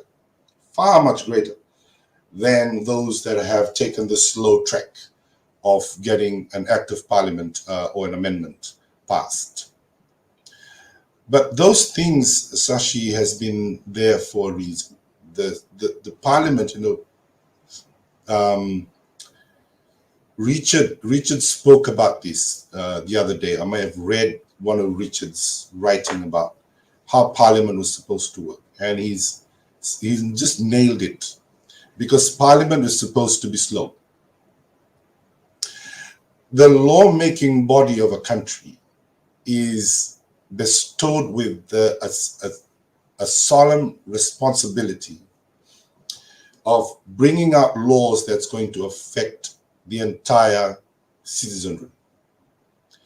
And you do them no service, absolutely no service, by introducing a law at 9 p.m. at night and seeking to get the Parliament to endorse it the next day.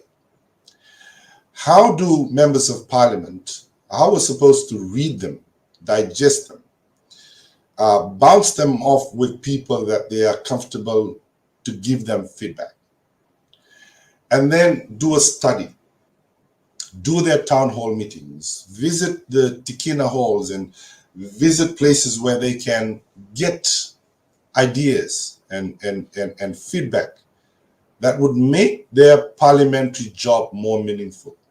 So when they stand up in parliament, they'll be able to say, in the bill that deals with the squatters, I have had the opportunity to consult with the squatter settlement in Nanuku. I've had the opportunity to visit Mwanibatu. And in saying that, I've actually had the opportunity to speak to people in Mwanibatu. And they are very, very skeptical about this squatter law that has just been passed. Because I don't think that any of them was consulted in the first place. But you see, this is how you should never run a parliament, you should never run a government, is by doing things that you think benefits people without consulting people. And that's the problem with Standing Order 51, is that you are limiting the time for people to give you feedback on what will ultimately affect them. Laws affect us all on a daily basis. You go and buy food from the shop, law affects the sale of those goods. Each and every single time you walk down the street, you realize that law is something that, you know, applies to you as you're walking, because you can't be walking on the wrong side. And then if you get into an accident, you think that you should be compensated fully. Some of these things we need to know, because laws are supposed to because laws affect us all. And because it affects us all, we need to have an opportunity to know them. Okay, another thing that is obvious in the current parliament is that the speaker, far more than often, conducts voting by acclamation. Now, do you think this is a good thing, or should there be accountability? Should there be electronic voting that can actually show which member of parliament voted in which particular way? What's your thoughts on that? Yeah, the whole issue about voting is that you need to stand up for it. If you are voting a certain way, you need to stand up for it, account for it. People need to know that you voted a certain way. And so by acclamation, nobody really knows who's voting for. You know, you could shout out on both sides of the A and A. Nobody would know. But if we mandate, if we regulate and we tell them this is something that you have to do, it's mandatory for you on issues of voting, that you should vote electronically, so that we know on a template who voted, which member of parliament voted for this bill and which one didn't. Because the whole thing about parliamentarians is they have to be accountable. People should know how they voted in a particular bill and be answerable for the vote that they did on behalf of the people that voted them in. Because right at this time, we don't know how many parliamentarians voted for that bill, who they are. And so, you know, it's just an exercise in the House that does not reflect accountability to the people that voted them in. In most democratic countries, Philly, when matters are in the national interest, there is bipartisan approach to things. Now, do you think there's a consultative process active in Fijian politics that paves the way for a bipartisan approach with the Fiji First government? Or is the government a power on its own to determine things on its own in whichever manner it feels like? I've not been an ardent follower of parliamentary sessions. Most of the times in which parliamentary sessions are occurring, I'm inside a courtroom doing my business. But from the little that I know and the experience that I've had, talked to people about bipartisanship, I don't think that this government, the Fiji First government, has ever had a moment of bipartisanship. I've never had a moment in which it has surrendered or conceded that motions from the other side, or the thoughts of Biman Prasad, or the thoughts of the leader of the SODELPA, could be something that they could take on board and help them running our country, all of us together. I don't think that an opportunity like that has ever happened, and I don't think that it'll happen under this Fiji First government. Let's move our discussion to elections and election-related issues now, discussing the forthcoming elections. Many believe that it will be held say, in the next few months. What is your gauge on the elections in terms of the public perception? The public, do you think they're ready, eager, wanting an election? What's your views? I can speak about my experience on the ground, and really just sounding off from getting sound bites of people with views of what the anticipation is out there in other parts of Fiji. But from places that we visited in Suva, there is a very high anticipation for this year's election. Whether that's reflected in them going out and get registered, or going out to renew their card, or going out to get registered for the first time, I'm not too sure the success of that. But when talking to people, when talking to people's group, the anticipation of them for this year's election has been very, very great. And that's a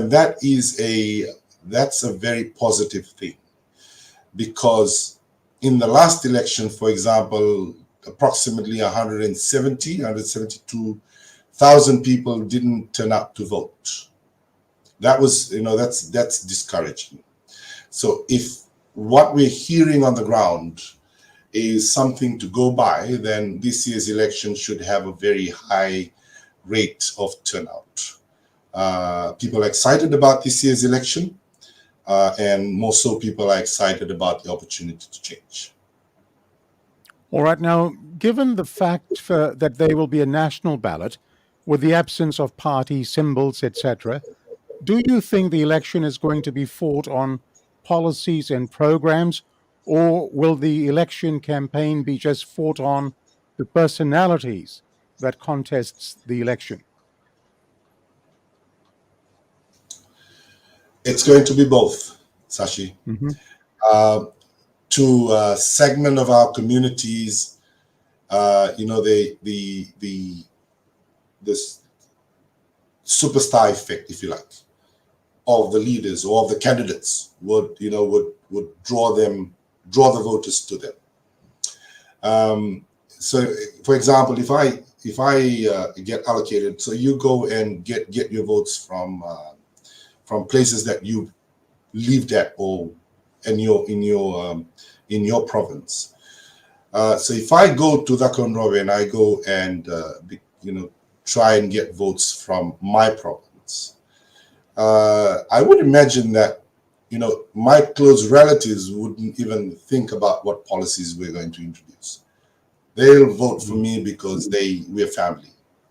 Yes. But at the same time, we've got, like I said, we have had a big shift of voter mentality, because the voting block of this year's election is a very highly qualified one. And they're going to start pushing for your policy positions. They're going to start asking you, what do you think? What are you going to bring out about our chances of employment when we come out of the university? What are you going to do? What sort of business are you going to incubate? What sort of innovations are you going to bring about so that you can create the environment to create the employment that would take us when we come out from tertiary? So I think, when we're talking about how voters are going to be appeased, I think it's going to be a bit of both. People are going to vote for you because they like you, and people are going to vote for you because they've taken an in-depth look at what positions your party holds. And then if they are confident about you representing them in parliament, then they'll vote for you. But it's going to be a bit of both. Okay. Let us look at the impact of the Dihon electoral system of voting. We've had that for the last two elections, and that's the proportional representation system, which aims to allocate seats to parties approximately in proportion to the number of votes received. The question that I have for you, given the sort of electoral system that's in place in Fiji, Fiji currently has 8 political parties, with the latest party, We Unite Fiji Party, joining the fold as the latest registered party last week.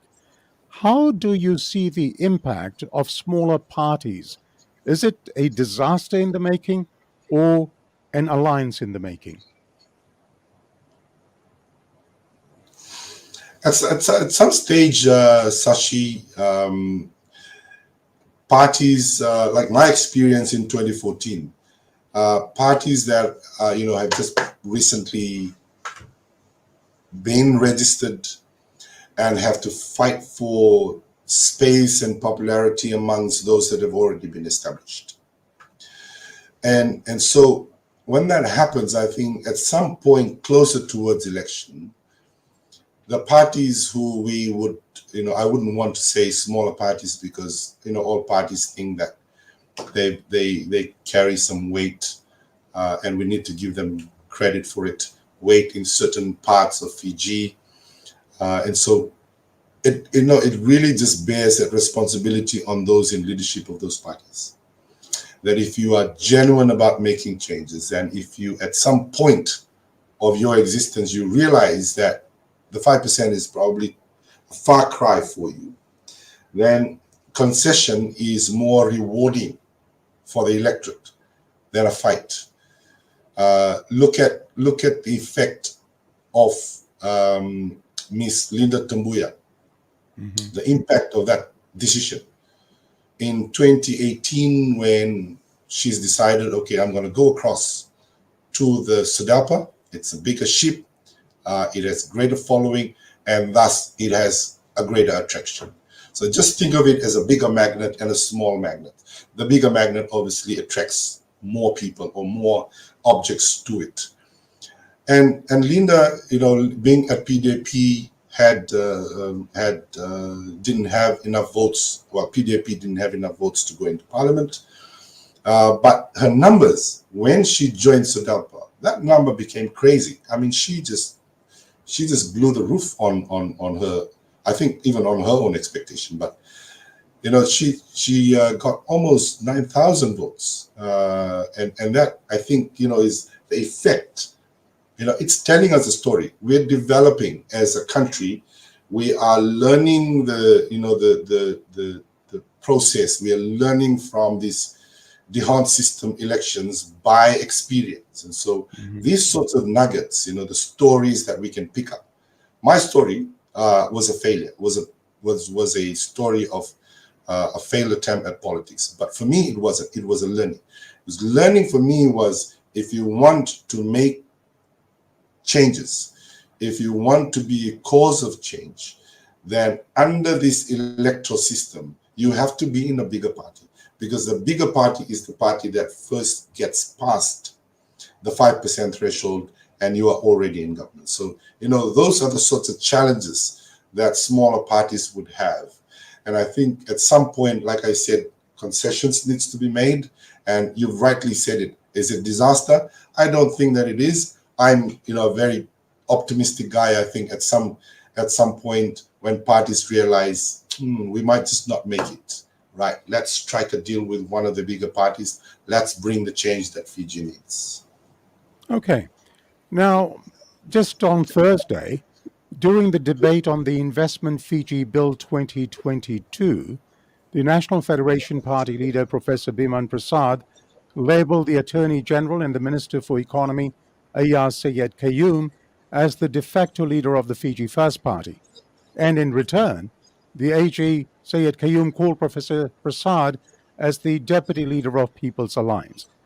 The NFP leader then said that the Silent 25 are selling their souls because they are just accepting the two-man rule that is ruining the country. Professor Prasad said that they're all hiding behind the de facto leader. Now, Philly, in your opinion, do you think there is any semblance of truth that Fiji is being run by a two-man rule, the PM and the AG, with the AG perhaps being the de facto leader? Sashi, I've had to go back and try and find that little time slot where that exchange happened. So I found it last night, and I listened to it over and over again. But you know what I can tell you, Sashi, is that was a lively sparring session in Parliament. And parliaments are supposed to entertain those sorts of exchanges. I know that the Attorney General raised the point of order, and wanted Biman to correct what he said, and then Dr. Biman went on and provided everybody some degree of entertainment for the next few minutes. But look, these are I think they're banters. You're allowed to say those sorts of things as long as you're not being you're just not overly rude.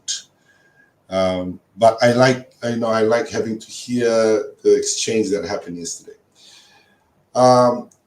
Is the government run by is this a two-man government?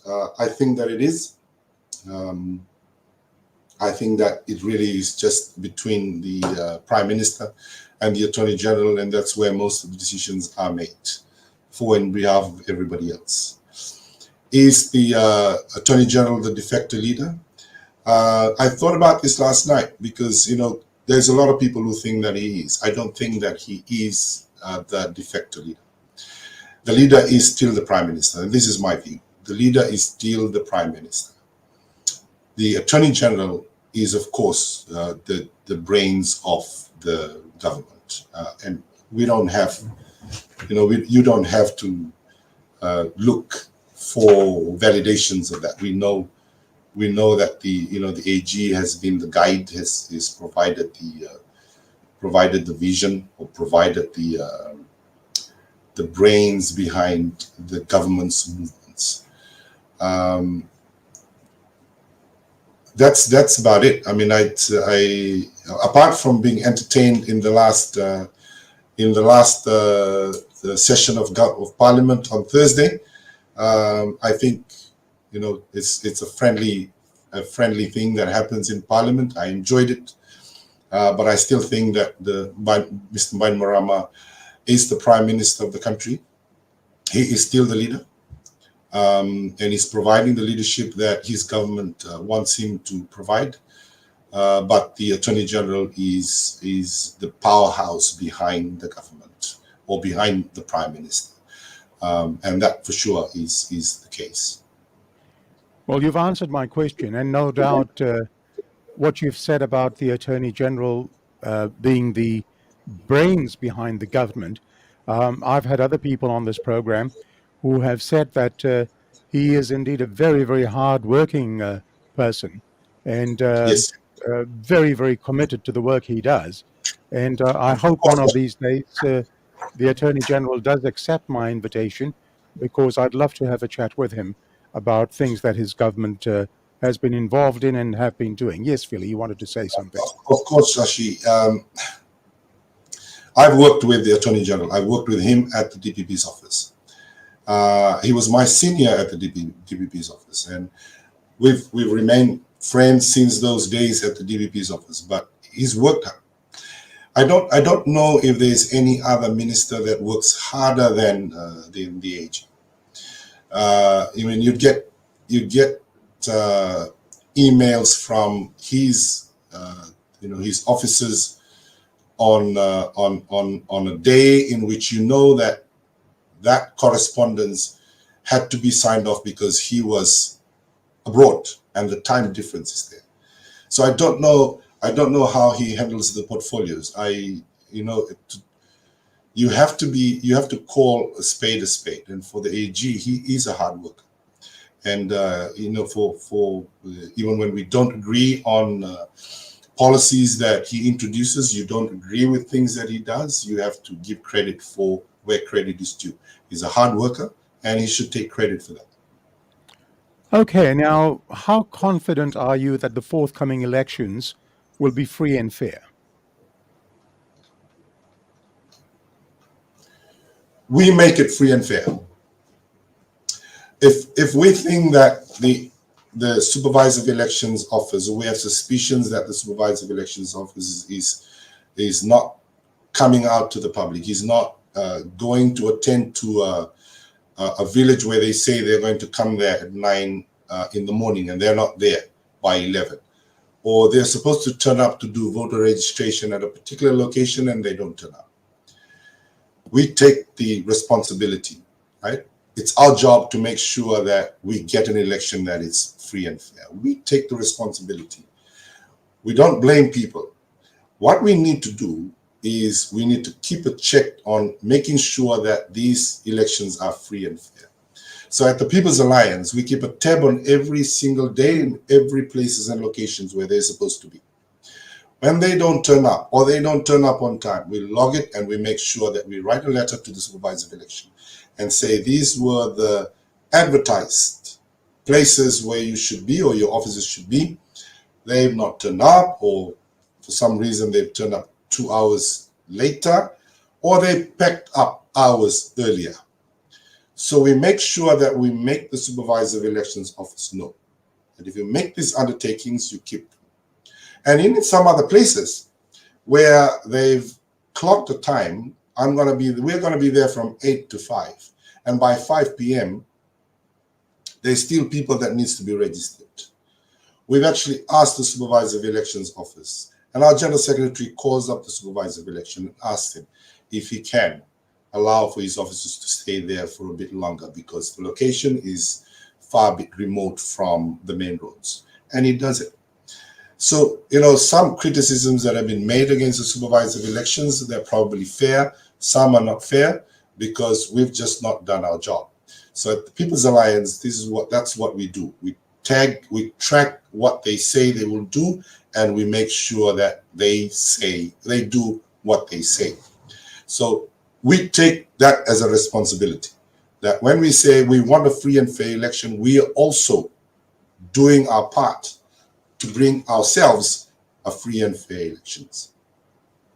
Okay, and still on the elections, do you think there's a need for a multinational observer group to be present in Fiji for the election period? Do you think that's a necessity? It's an absolute necessity because they would give us an independent report of the election that we hold. It's always of benefit that we get independent observers to come and tell us this is what we think how your elections went. These are the areas that needs to be improved, and these are the tools of improvement. So we keep learning as we hold elections every 4 years. Having independent people come and audit our election is an absolute necessity in this year's election. We want them to be here.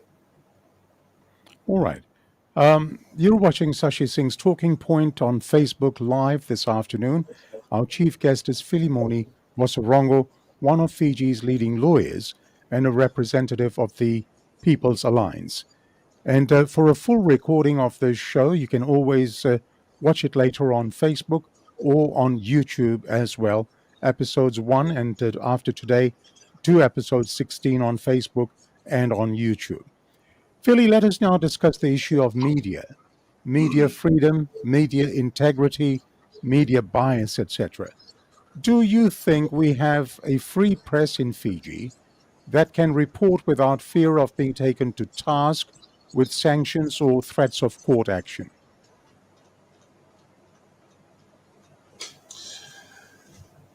I must say, Sashi, that when I answer these questions, I'm answering these questions subjectively. Had I had the opportunity to consult with people about, especially people in the media industry, about how they feel generally about reporting in Fiji at these times, it would have been far much better. But my own personal assessment of media freedom in Fiji since 2006 has not been a good one. We've had instances, because we've all known how post 2006 all these media outlets have had to operate under very restricted guidelines by the military government or the military regime at the time. We all know of the days in which they publish papers and there's half of it, no newsprint on it, nothing's on it, because they just don't want those news items to be printed. I don't think that we've moved far away from that. I think what we have in Fiji is really an air of fear, just this environment of fear of expression. And particularly so when it comes to the media and how media are supposed to report passionately and are supposed to report without fear or favor.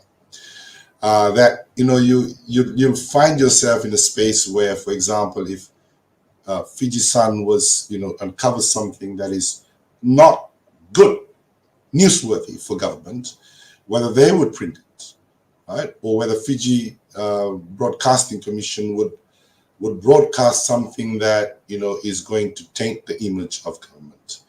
So the considerations will always be there because of how how things might pan out afterwards. But it probably stems out of, and this is where the role of lawmaking comes in. You have MIDA. You have a law that tells you how you should behave and takes you to task if you don't behave. And there are various things that that are up for consideration. One of the things that not that it's part of the People's Alliance, but I'm thinking about bringing back the council as the guide, as the tutor of how media are supposed to operate in Fiji, which might mean that we have to revisit the Act of Parliament that governs media operations in Fiji. But you get the opportunity to do that if you are sitting in government. But I just personally feel that there is this tension in the media industry that if they print something or they air something that overbears on the government negatively, that it's not going to be good for them. Okay, still sticking with the media, let me just talk about integrity of the media and its ethical obligations. Now, for a start, media integrity refers to the ability of a media outlet, as you said, to serve in the public interest and making it resilient to institutional corruption within the media system, economy of influence, etc. And similarly, there are 5 core principles of ethical journalism. So while various codes may be different, most share the common elements. These are principles of truthfulness, accuracy, objectivity, impartiality, fairness, and public accountability. Last week on my program, my chief guest was Mr. Graham Davis, former Corvus consultant in Fiji and owner of Grubsheet Publications. Graham confirmed on this program that the Fiji Sun manipulated the results of the Fiji Sun Western Force polls, that they had doctored the results. Do you think this is responsible journalism? And what are your thoughts on the Fiji Sun altering the poll results to suit its own agenda?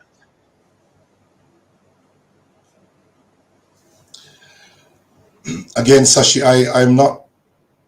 I'm not privy to what Mr. Davis knows. He probably knows that more intimately than all of us, because he has he has insight. He probably has inside knowledge of how things happen or what really happened.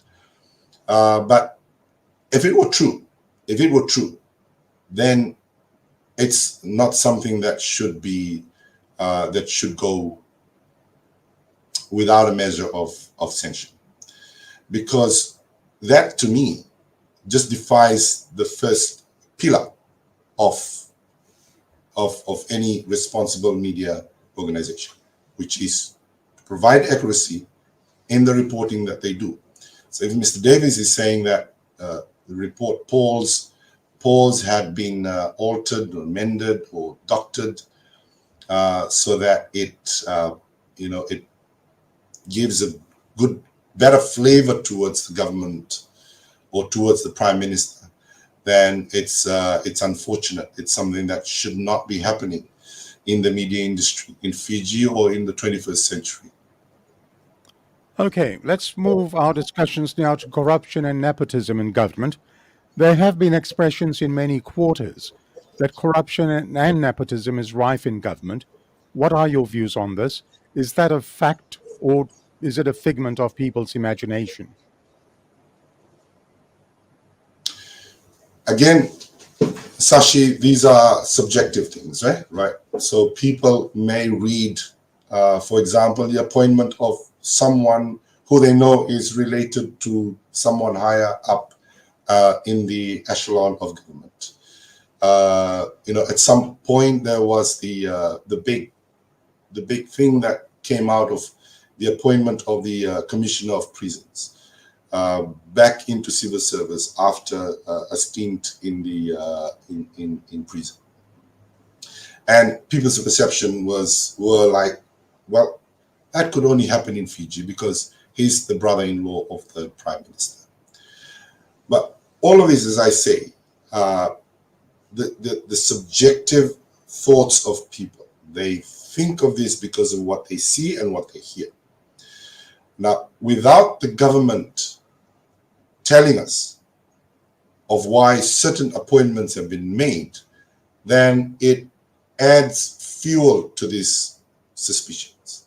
It breeds the environment in which people entertain the thought that nepotism and favoritism occurs in the ranks of government. I personally don't think of any that I could think of the top of my head, but from people that I meet and people that I share stories with, and they have their own stories, they have their experiences where they think somebody else may have been preferred over and above another, quite equal in candidacy and criteria, but it was given to somebody because of their relationship with somebody in high up in government, or just the general sense of favoritism. He or she is favored because he or she is related to somebody else. But let's just be contextual. Let's be contextual and let's be objective. And I ask this question, Sashi: is it something that happens in this government only, or is it something that has happened in past governments as well? So if it has happened in past governments and it's happening in this government, then we need to introduce measures in the next government to make sure that that doesn't happen. Which brings me to my next question, which is a viewer's question. Nasi Radhava sent in two questions, but I believe they're both related and can be perhaps one question. He says, now that corruption and nepotism is in the forefront of the working environment in Fiji, what will the People's Alliance do to combat this? And the second part of his question was, somewhat related to the first, in the long term, will there be a policy or an act developed to avoid corruption and nepotism taking place by the People's Alliance? We already have anti-corruption laws in Fiji, and they've been with us since 2000, and it's in the early days. We have the Fiji Independent Commission Against Corruption as an independent organization that investigates and also prosecutes crimes of corruption, including bribes and general dishonesty. But it also captures instances in which things are done which are not lawful and has an edge of preference of one over the other because of external influences. So The laws are there. They can be improved. For example, when it comes to hiring people in government services, and what are the criteria that people need to meet? If they meet the A to Z, what other considerations should we place on those successful candidates? Because the worst thing that can happen, Sashi, is if someone is worthy to be appointed to a position, and the only thing that stands in between that, his candidacy, and getting the position, is that somewhere along the reporting line is his uncle, right? And so if his uncle has to declare that that person is related to me, I wasn't part of the interview process, I will never be part of any performance assessment. So there shouldn't be any reason why a successful applicant should take up the post.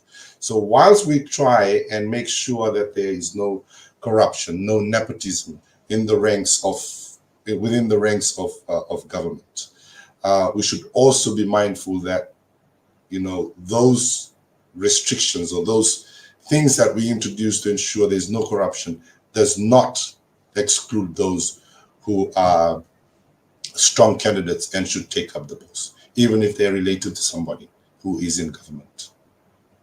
Nicely answered.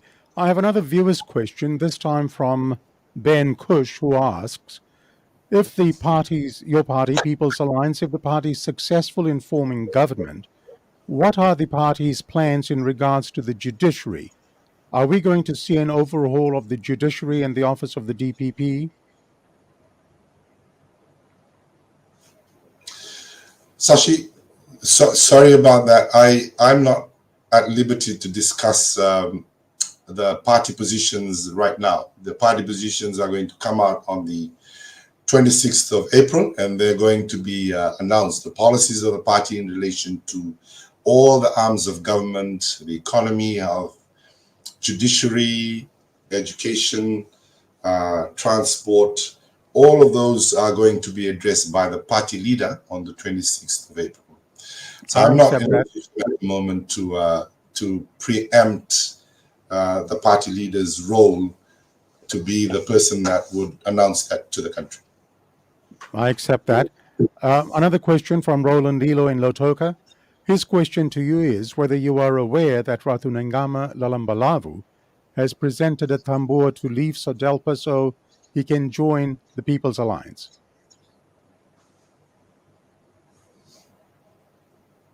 No, not aware of it. Not aware of anything that Ratunengama, who's my high chief in the province of Lakonrowe, may have done in recent past. I speak with Ratunengama very often, and we discuss about things concerning the province and my role as a lead lawyer in the province. But to that question, no, I don't. Okay, let's address some questions on the issue of poverty in Fiji. It has been revealed in recent reports, such as the Asian Development Bank report, that 30% of Fiji's population is living below the poverty line. When you read or hear of these statistics, what thoughts go through your mind? Yeah, Sashi, I was going to address that together with the questions on the economy, but let's just dwell on this for a minute. So that report puts it at 30%. I think Dr. Gaunda, in his summary, probably puts it at about 40 to 50%. Whether it's 30 or 40 or 50, we're talking about starkly serious number. Even if we go by the 30%, it still is a very, very bad indication of how this country has developed. Because we can all speak about in Parliament, and we've heard about unprecedented economic growth. for the last 10 years.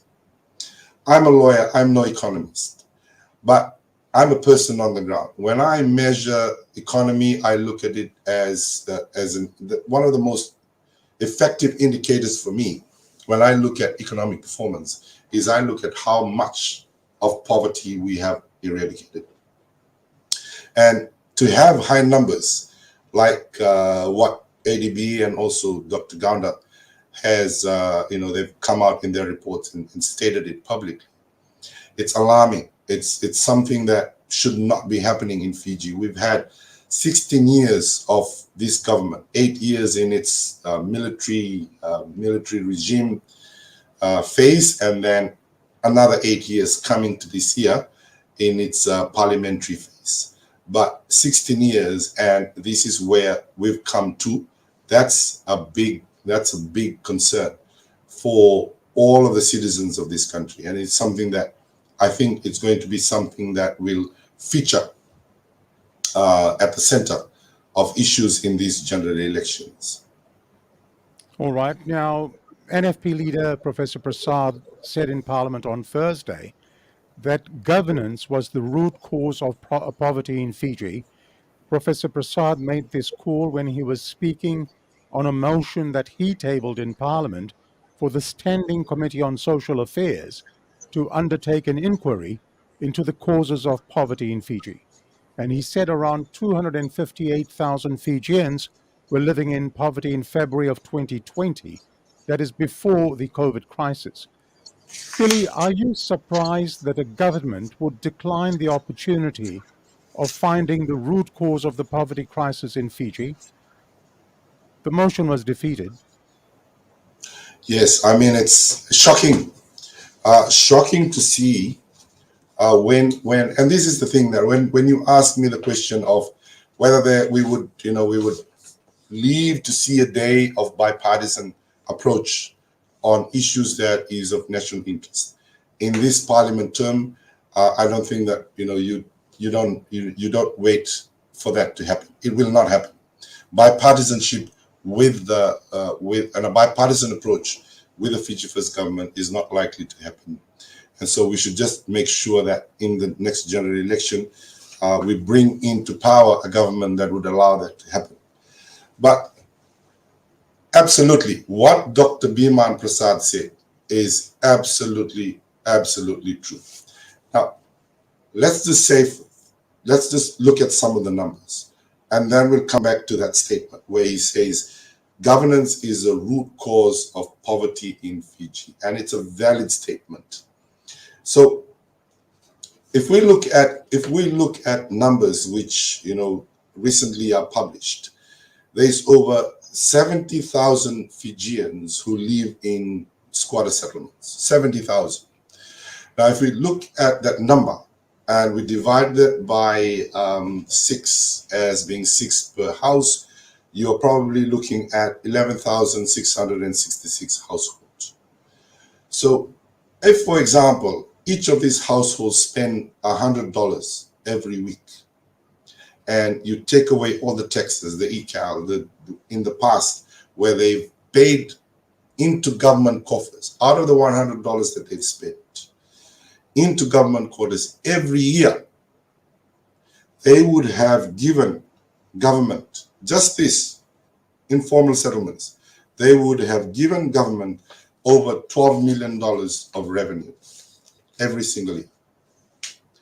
Yet, it's on the eve of this election that we decide we're going to introduce a law that neither answers their cry nor improves their living standard for them. So when Dr. Biman Prasad says governance is the root cause of poverty in Fiji, look at this. This already unfortunate section of our society, paying every year an exorbitant amount of tax into government, and yet we don't have any solid plans for them. Until right about now, when we decide we're going to roll out a squatter bill and bring in a squatter law that's going to give developers the opportunity to develop the land and call the shots. It's not good governance. So to me, Dr. Biman Prasad's statement is valid. Okay. Now, the budget was passed in Fiji's parliament last month. What do you think is the real impact of the budget? Has it really brought relief to the population?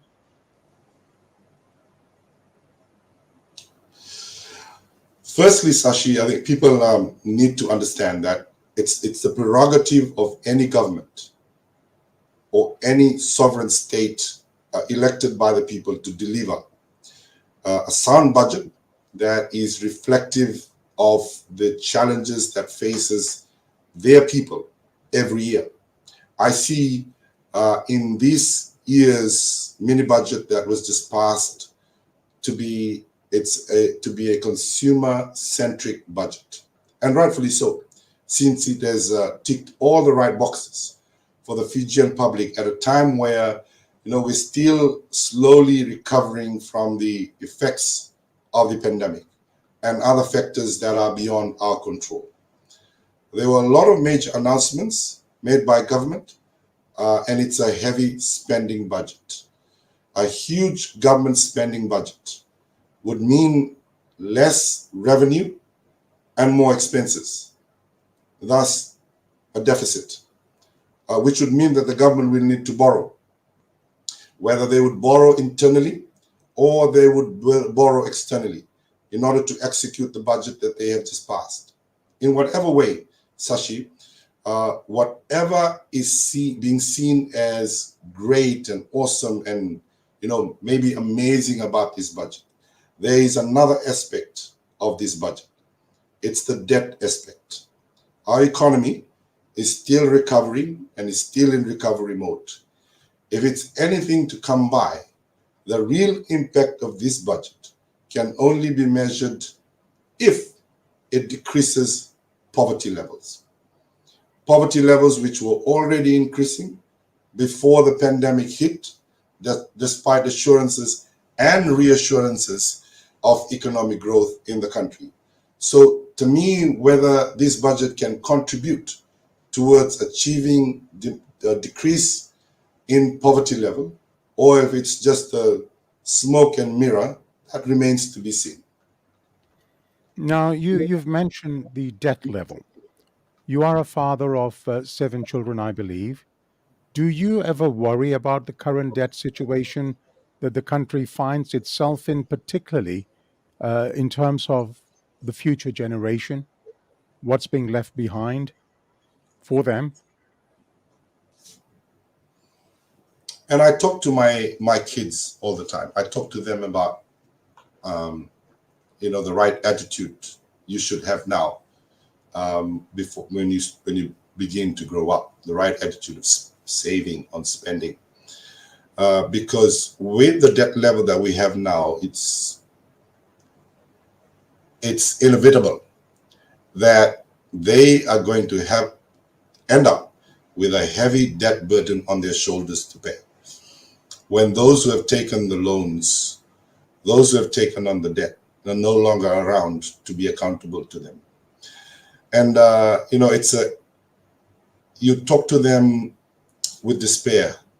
You know that they shouldn't have to live in years and days where prices of things are just exorbitantly out of their reach, because we begin to have to pay down the real debt that exists for them to do. So I feel for them. I feel for the young people of this country. I feel for those who are yet to turn 18 and would not be part of the electorate that would vote in the next government, but would nevertheless have to end up contributing to pay down the debt that we have recklessly accumulated over all of these years. Okay. Let me move our discussion to the due process of law. I'm very mindful of the fact that the subject or the discussion doesn't turn to specifics because of sub judice regulations. But if I look at the 2013 Constitution, and if we say that that is the guiding light for the nation, then Let me refer to the termination of the Solicitor General, for instance, without going into too much details. Do you think the termination was in accordance with the due process of law? Because Section 112 of the Constitution sets out the procedures for the removal of a judicial officer, and it seems that that portion of the Constitution was not adhered to. Your views? Yeah. Yes, Sashi. So the caveat there is, you've already stated the caveat. Yeah. So it's already before, it's before the court, it's pending judgment. And so, to the viewers, you would excuse me if I don't answer this in as detailed as, you would have expected me to be. But if I turn this towards an employment law issue, so everyone who's employed and needs to be disciplined, firstly, they must know of the allegation, right? That's basic tenets of any employment contract, of any HR practice, or any code of practice when companies and ministries, for that matter, have had to deal with employment-related issues.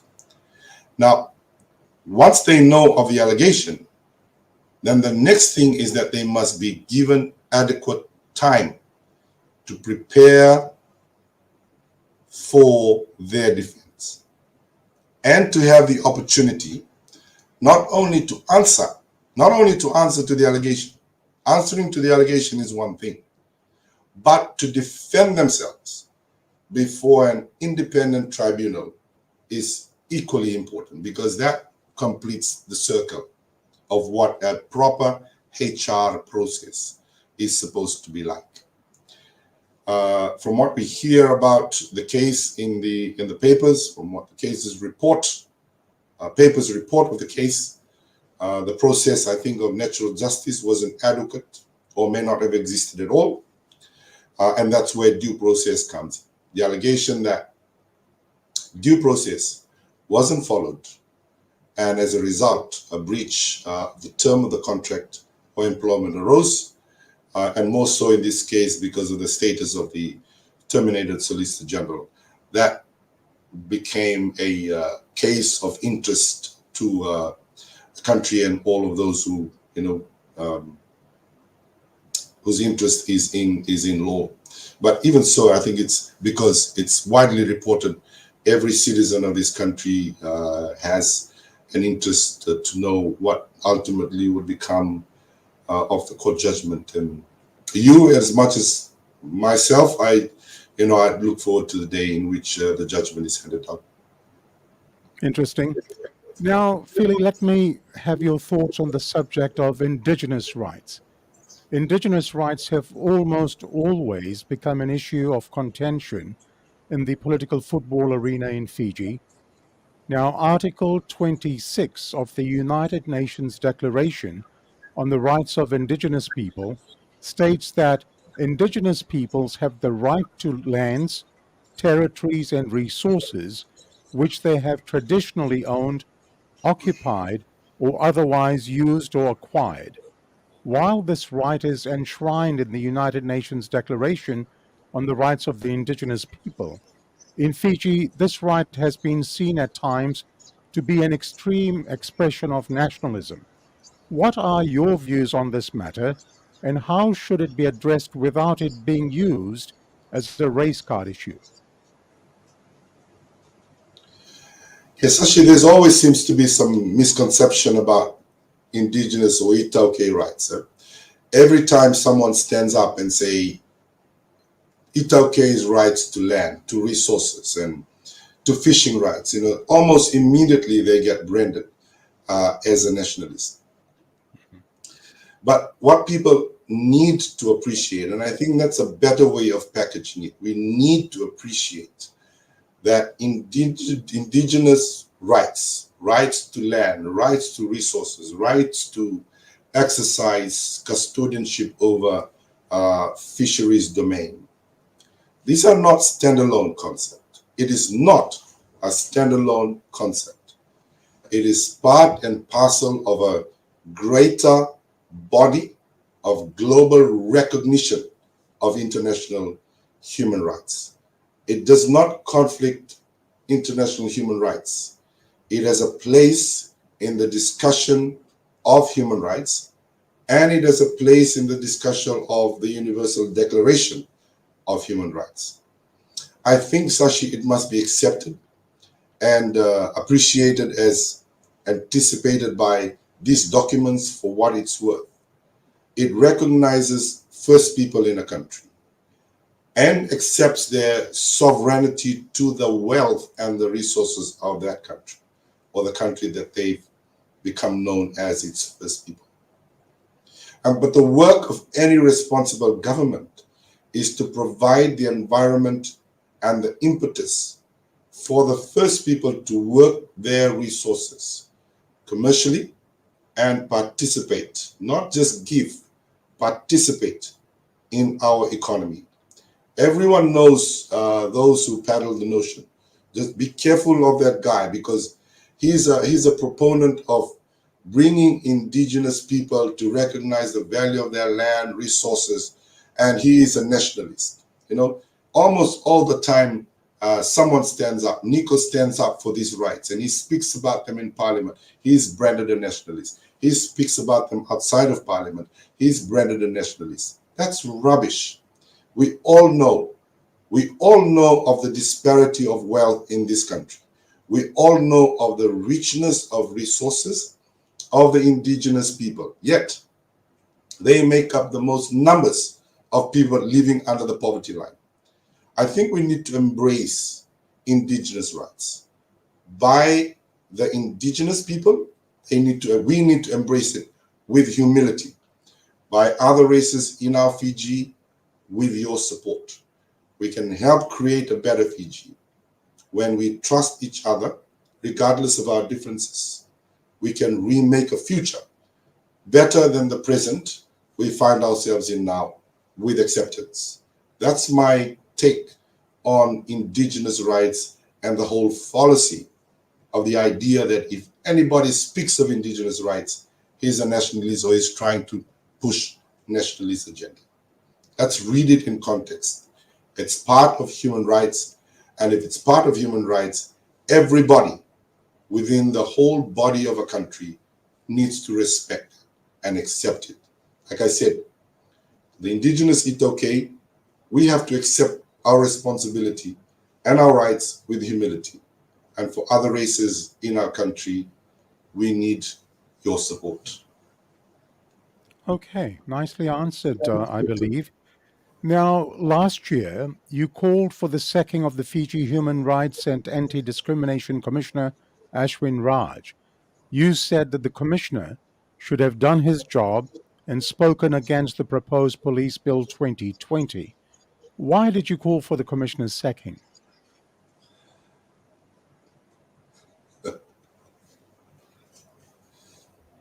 I wanted it was just a sparring session now, Sashi. But really, it was the absence of consultation Right. when they tried to introduce the police bill. And when you look at the police bill as it was presented then, you look at the infringements that it has, and it's likely to have on human rights, giving too much power to the police. And when that power goes unchecked, it always provides the perfect platform or the environment of abuse. Now, what was astounding about this is they consulted a few stakeholders, and there was that. Absolutely dumbfounding and shocking for a government to think that just because they've consulted a few stakeholders on a bill that ultimately will affect all the citizens of this country and affect visitors to our nation, that the consultation that they had with a few stakeholders was enough, was sufficient to bring that bill into Parliament. So the Prime Minister pulled it, and he pulled it because he knows it was not going to be validated. All right, we move on. In your view, is the ailing sugar industry well and truly dead? or it can still be revived to be viable again? Sashi, we all know that the sugar industry at a point in time was Fiji's largest export before mineral water and government up until today continues to inject fund to the sugar industry despite its slow performance throughout the past years. Now, as a passionate farmer myself, I believe that the sugar industry can be revived through provisions of better research, extension services for dissemination of research results. Now, and we need to start encouraging the use of new cane varieties and introducing modern farm techniques, as well as providing advice to farmers, problems that they encounter, and monitor progress in their cane production. Improving farm efficiency is governed by factors within and outside the control of farmers. Thus, we need the policy. We need policies of government geared towards improving efficiency and must involve the entire industry at all of its levels. There's still hope, I think, in my view, there's still hope for the industry. But in saying this, Fiji must now begin to offer the same energy towards other potential trade products, quite apart from sugar, agricultural or otherwise. Okay.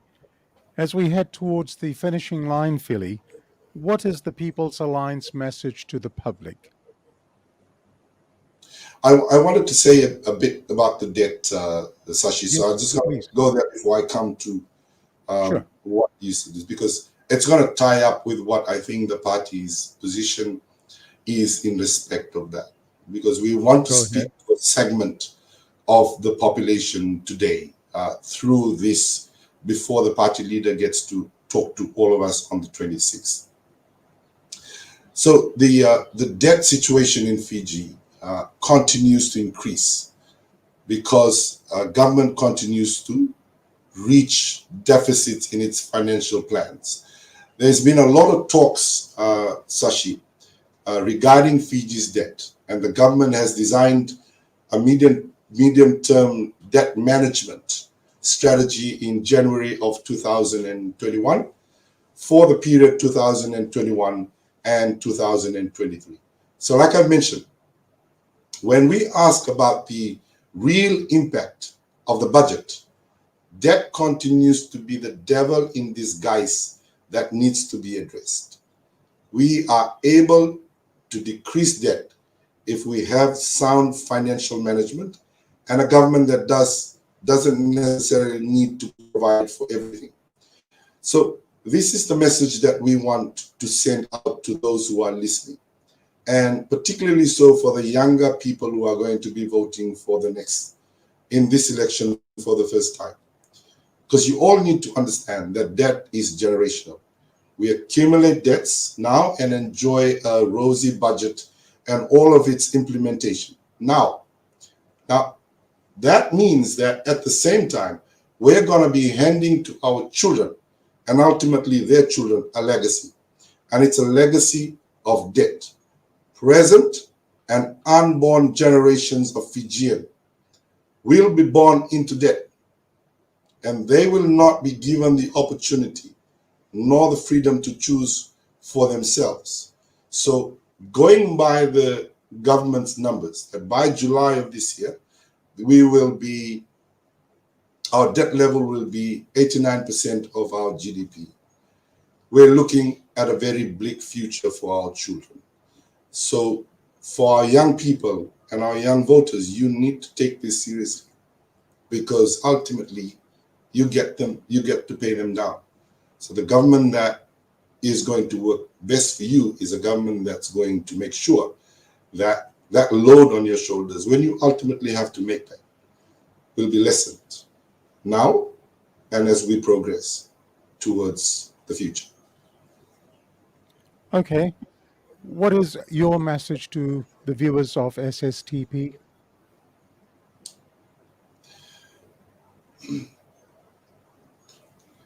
I was going to say something, Sashi, about the election before I come to you. I know you're a very special person to me.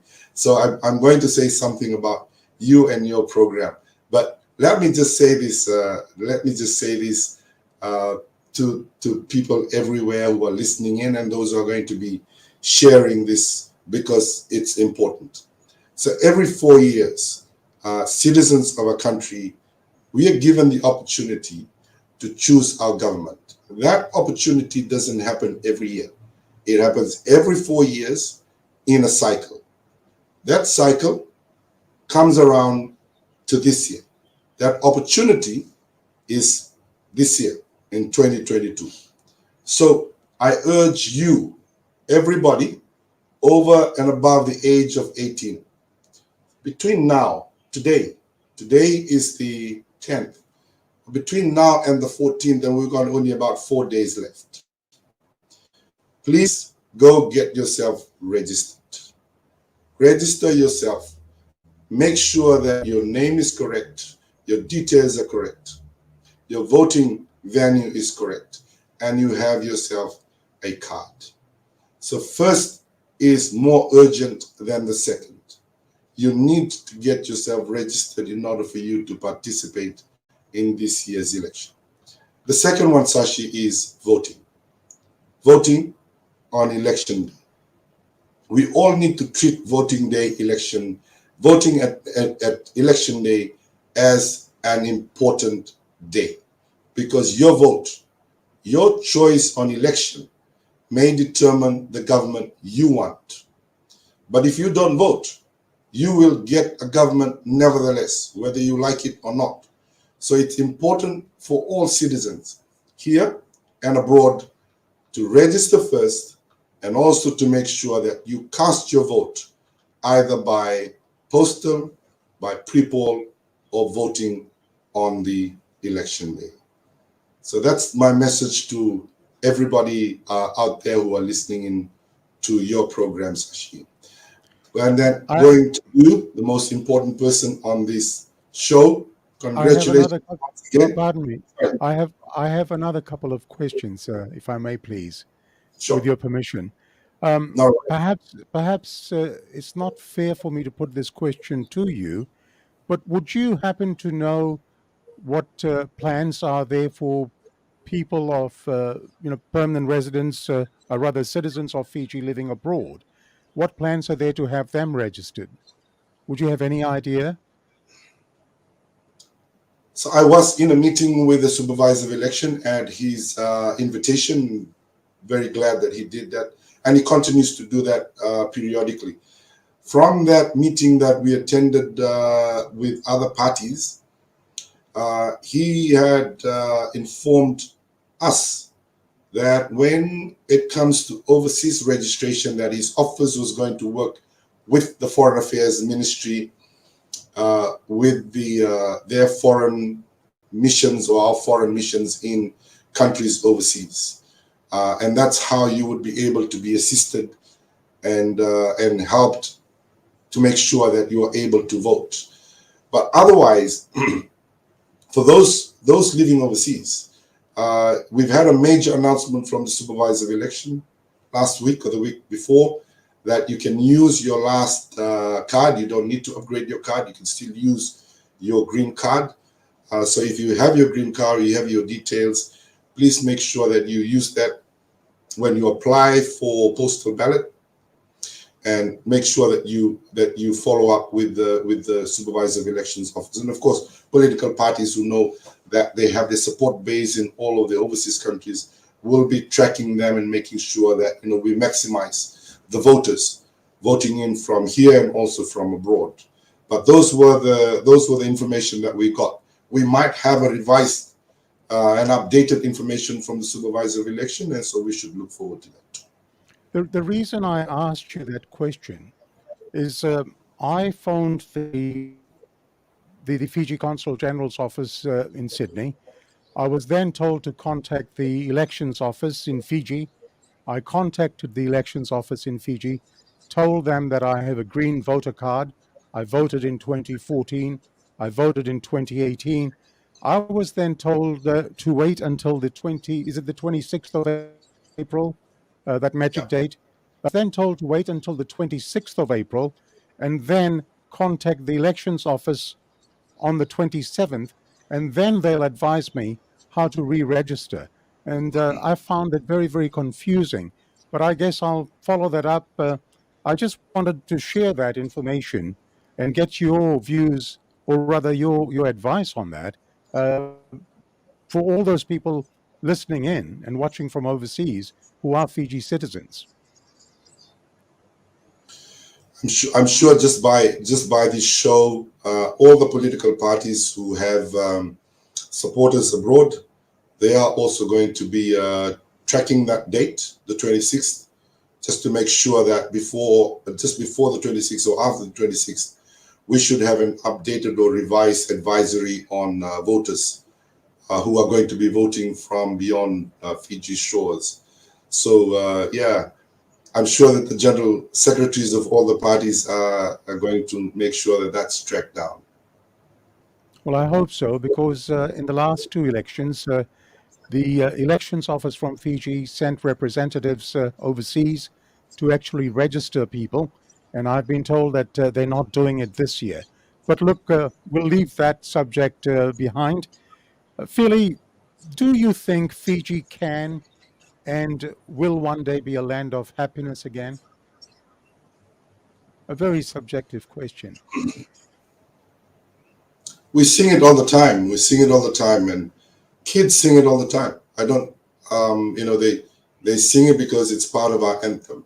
For those of us who've had life experience, we sing it we sing it with meaning. We sing it with compassion, but more so we sing it with intent because we know that this can be a land of freedom.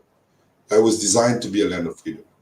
That Fiji was supposed to be the pearl in the South Seas. It was supposed to be the country that every other countries in the South Pacific would look up to and be the guide and provide the energy for our regional effort.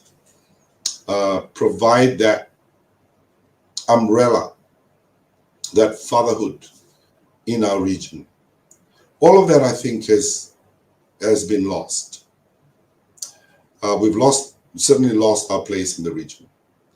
And we've continued to engage ourselves by our government in tactics that doesn't earn us, doesn't earn our country the trust of others.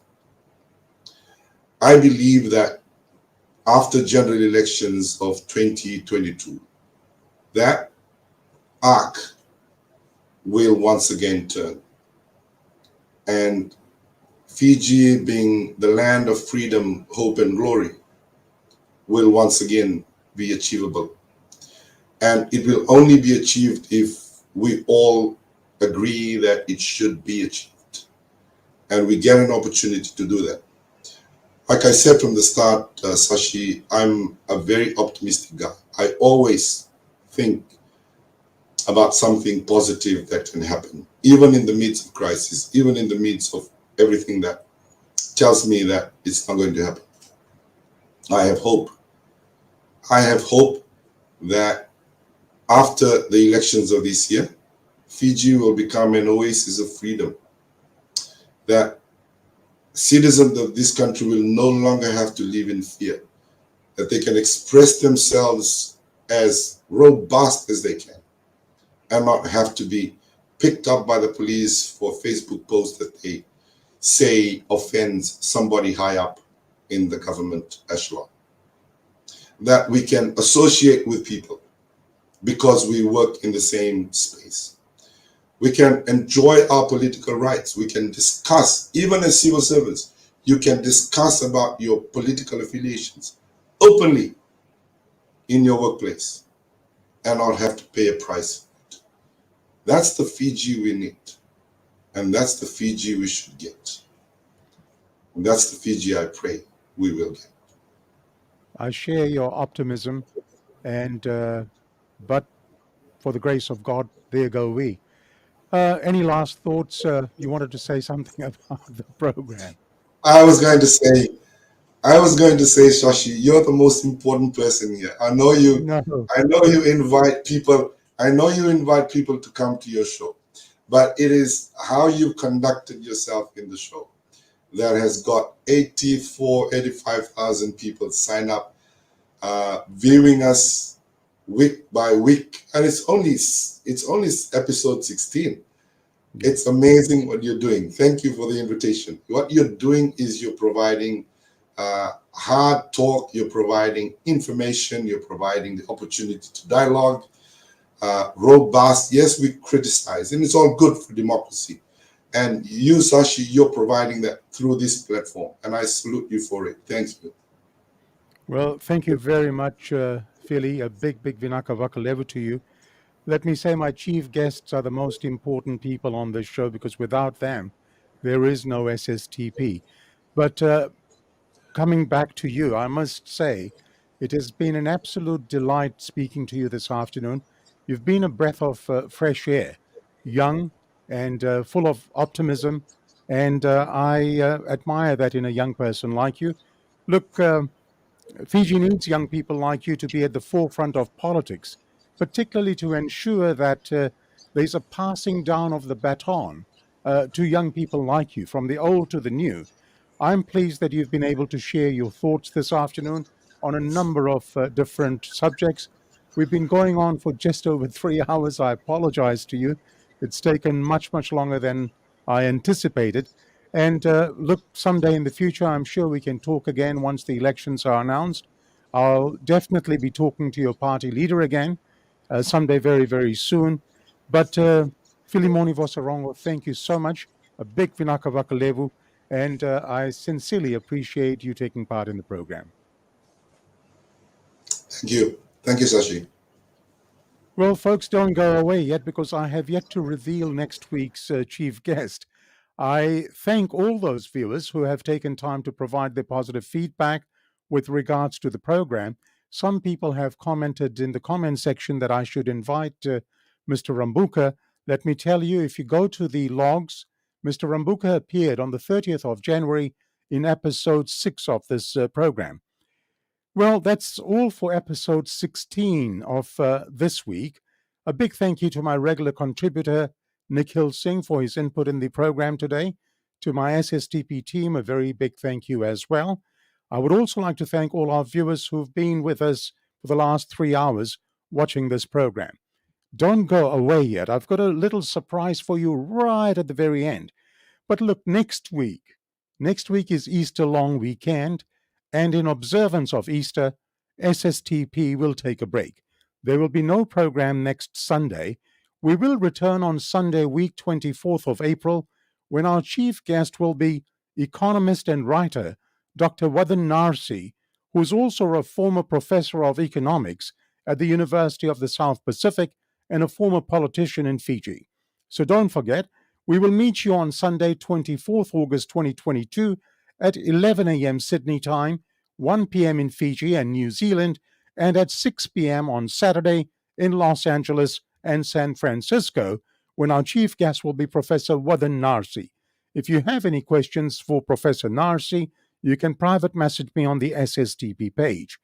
And that little surprise I was saying is coming just in a couple of moments. It may bring back special memories for you. Please like and share the SSTP page so that you can get instant notifications of the program, of the trailers, etc. I wish you all a very safe and happy week and a safe and blessed Easter weekend. Now, in closing, I'll leave you with this quote from Pope John Paul II, who said, "Freedom consists not in doing what we like, but in having the right to do what we ought. Freedom consists not in doing what we like, but in having the right to do what we ought." That quote from Pope John Paul II. Now, as promised, the time for our little surprise. Some of you may remember the musical group or the band Nostradamus 2022 from the Hyatt Regency Hotel back in the 1980s. There was Ethu on the drums, Ironi Passepartout on keys, Bill Baddoes was on percussions and also on support vocals, and the late great Malayan Dimuri on lead vocals, Robert Verma and the late Jim Salava on the guitars. The song was written especially for the first 10th year of independence of Fiji by Mr. Colin Dioki. This afternoon, I thought I'd share one of my favorite songs with you. And with this, I say memories are made. I am Sashi Singh bidding you all goodbye. Namaste Nisamode. Goodbye, world. It's been a long, long journey. Together we've traveled on, caring and sharing hardships. We've come a long, long way. In this land of sea and sun, our hearts join together, bringing peace and love and joy to all forever. From the hopes and dreams of yesterday, we're paving the way for all our loved ones to be free, to live in harmony. Fiji, my beautiful Fiji, Fiji, my old homeland, where there is love and laughter, where the feelings free. Let the whole world see this land of happiness. Let the whole world know we made it together. From the hopes and dreams of yesterday, we're paving the way for all our loved ones to be free, to live in harmony. Fiji, my beautiful Fiji, together we've traveled on. It's been a long, long journey. We've come a long, long way. In this land of sea and sun, our hearts join together, bringing peace and love and joy to all forever. From the hopes and dreams of yesterday, we're paving the way for all our loved ones to be free, to live in harmony. For all our loved ones to be free, to live in harmony.